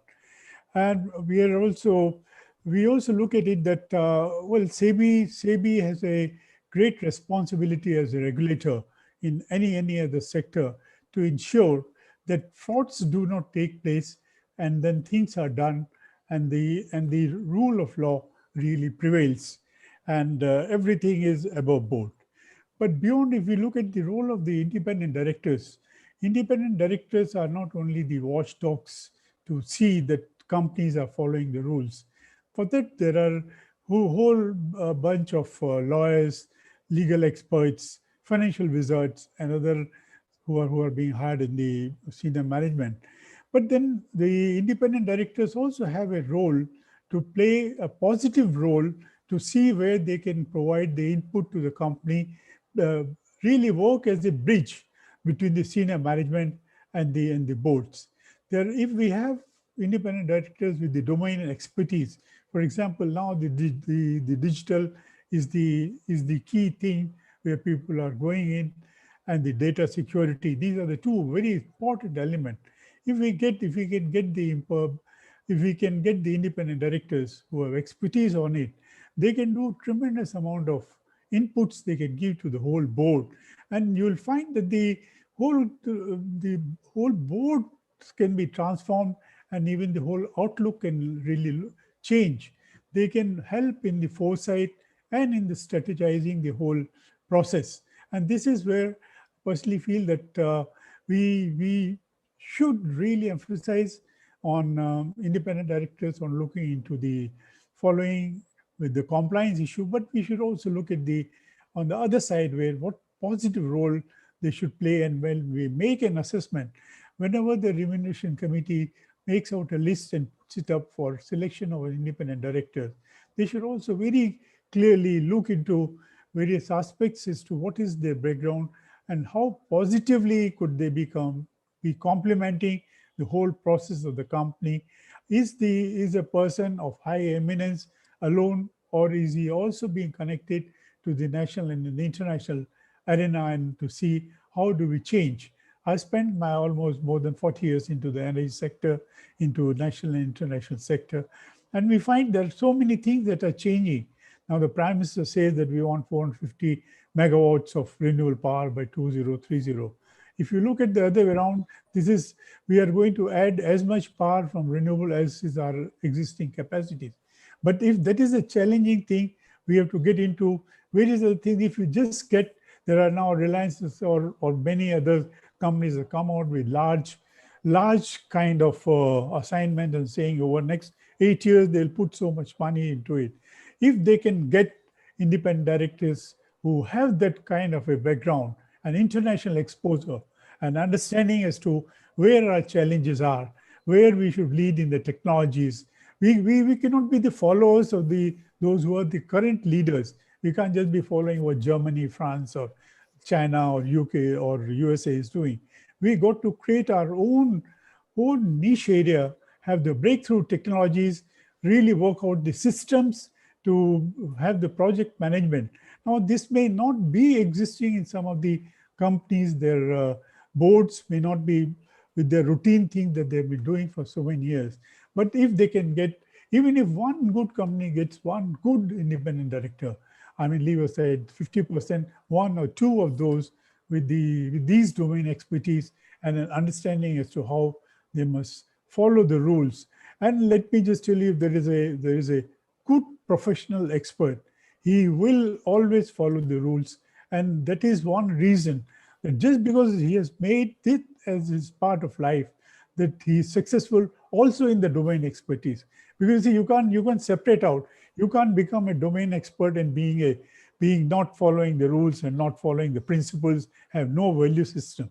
So what we need to do is that the independent directors can really bring in that kind of new value systems into the companies, whether these are large companies or the bigger companies. And the last thing that I'd like to say that even if there is someone on the board, and if he thinks that company is not doing well, it might seem, he must also think out of the box and suggest and come out and give the solution to the company, and not that he should just jump out of the whole thing of the ship and saying, oh, well, look here, this company may give me a bad name and I'm going. No, that should not be the case. So we should have people whose, when they're selected as the independent directors, their due diligence of their whole work must be really done with the greater understanding. And I do appreciate what MC has done to bring in normalcy and bring in more of objectivity by bringing the examination and those who do pass with 50%. But let me just tell you, with my background of the technology and the major R&D we've done worldwide, you ask any senior professor from any of the universities worldwide, and he would tell you that the best researcher and the man who will do the real R&D and achieve the breakthrough will not be the one who will be attaining 60%, 70%, or 80% in the examination. There has got to be an attitude And that attitudinal change has to be really judged. And that is where, when remuneration committees make selection for the independent directors, it is necessary that we find out that they're not trying to get into many boards to write at the end as a prestige issue that they are independent director on the multiple boards. But even if they are on the multiple boards, if they can contribute in one single company and make a turnaround, that would be a great thing. But I'm really grateful to Mr. Mahalingam and all the participants. And I'm sure that SEBI is doing a wonderful job. You have brought the corporate governance on board. And because of your positive attitude, not just as a legalistic attitude, that you are able to support and put people onto the positive track, that they help all big companies to move forward. And we at IOD, through our courses that we do, we always try to see that all that SEBI wants is being supported fully. And Mr. Sundaresan is one of our icons who has been on Masterclass for the last 30 years. But everyone has done so well. And I'm grateful to everyone, to Mr. Srinivas and Mr. Sundarajan, and everyone who has spoken today. And also on behalf of IOD, I express my grateful gratitude to Mr. Mahalingam and all. And thank you very much, sir. This is what I would like to say. Thank you. Thank you, sir. Thank you all speakers. Thank you for your valuable time. I must convey my IOD special thanks to Mr. Mahalingam for spending his valuable time, sir. Thank you, Mr. Mahalingam. Thank you all the speakers. Thank you, and thank you all participants. Thank you. Thank you so much. Thank you very much. Thank you. Thank you. Thank you.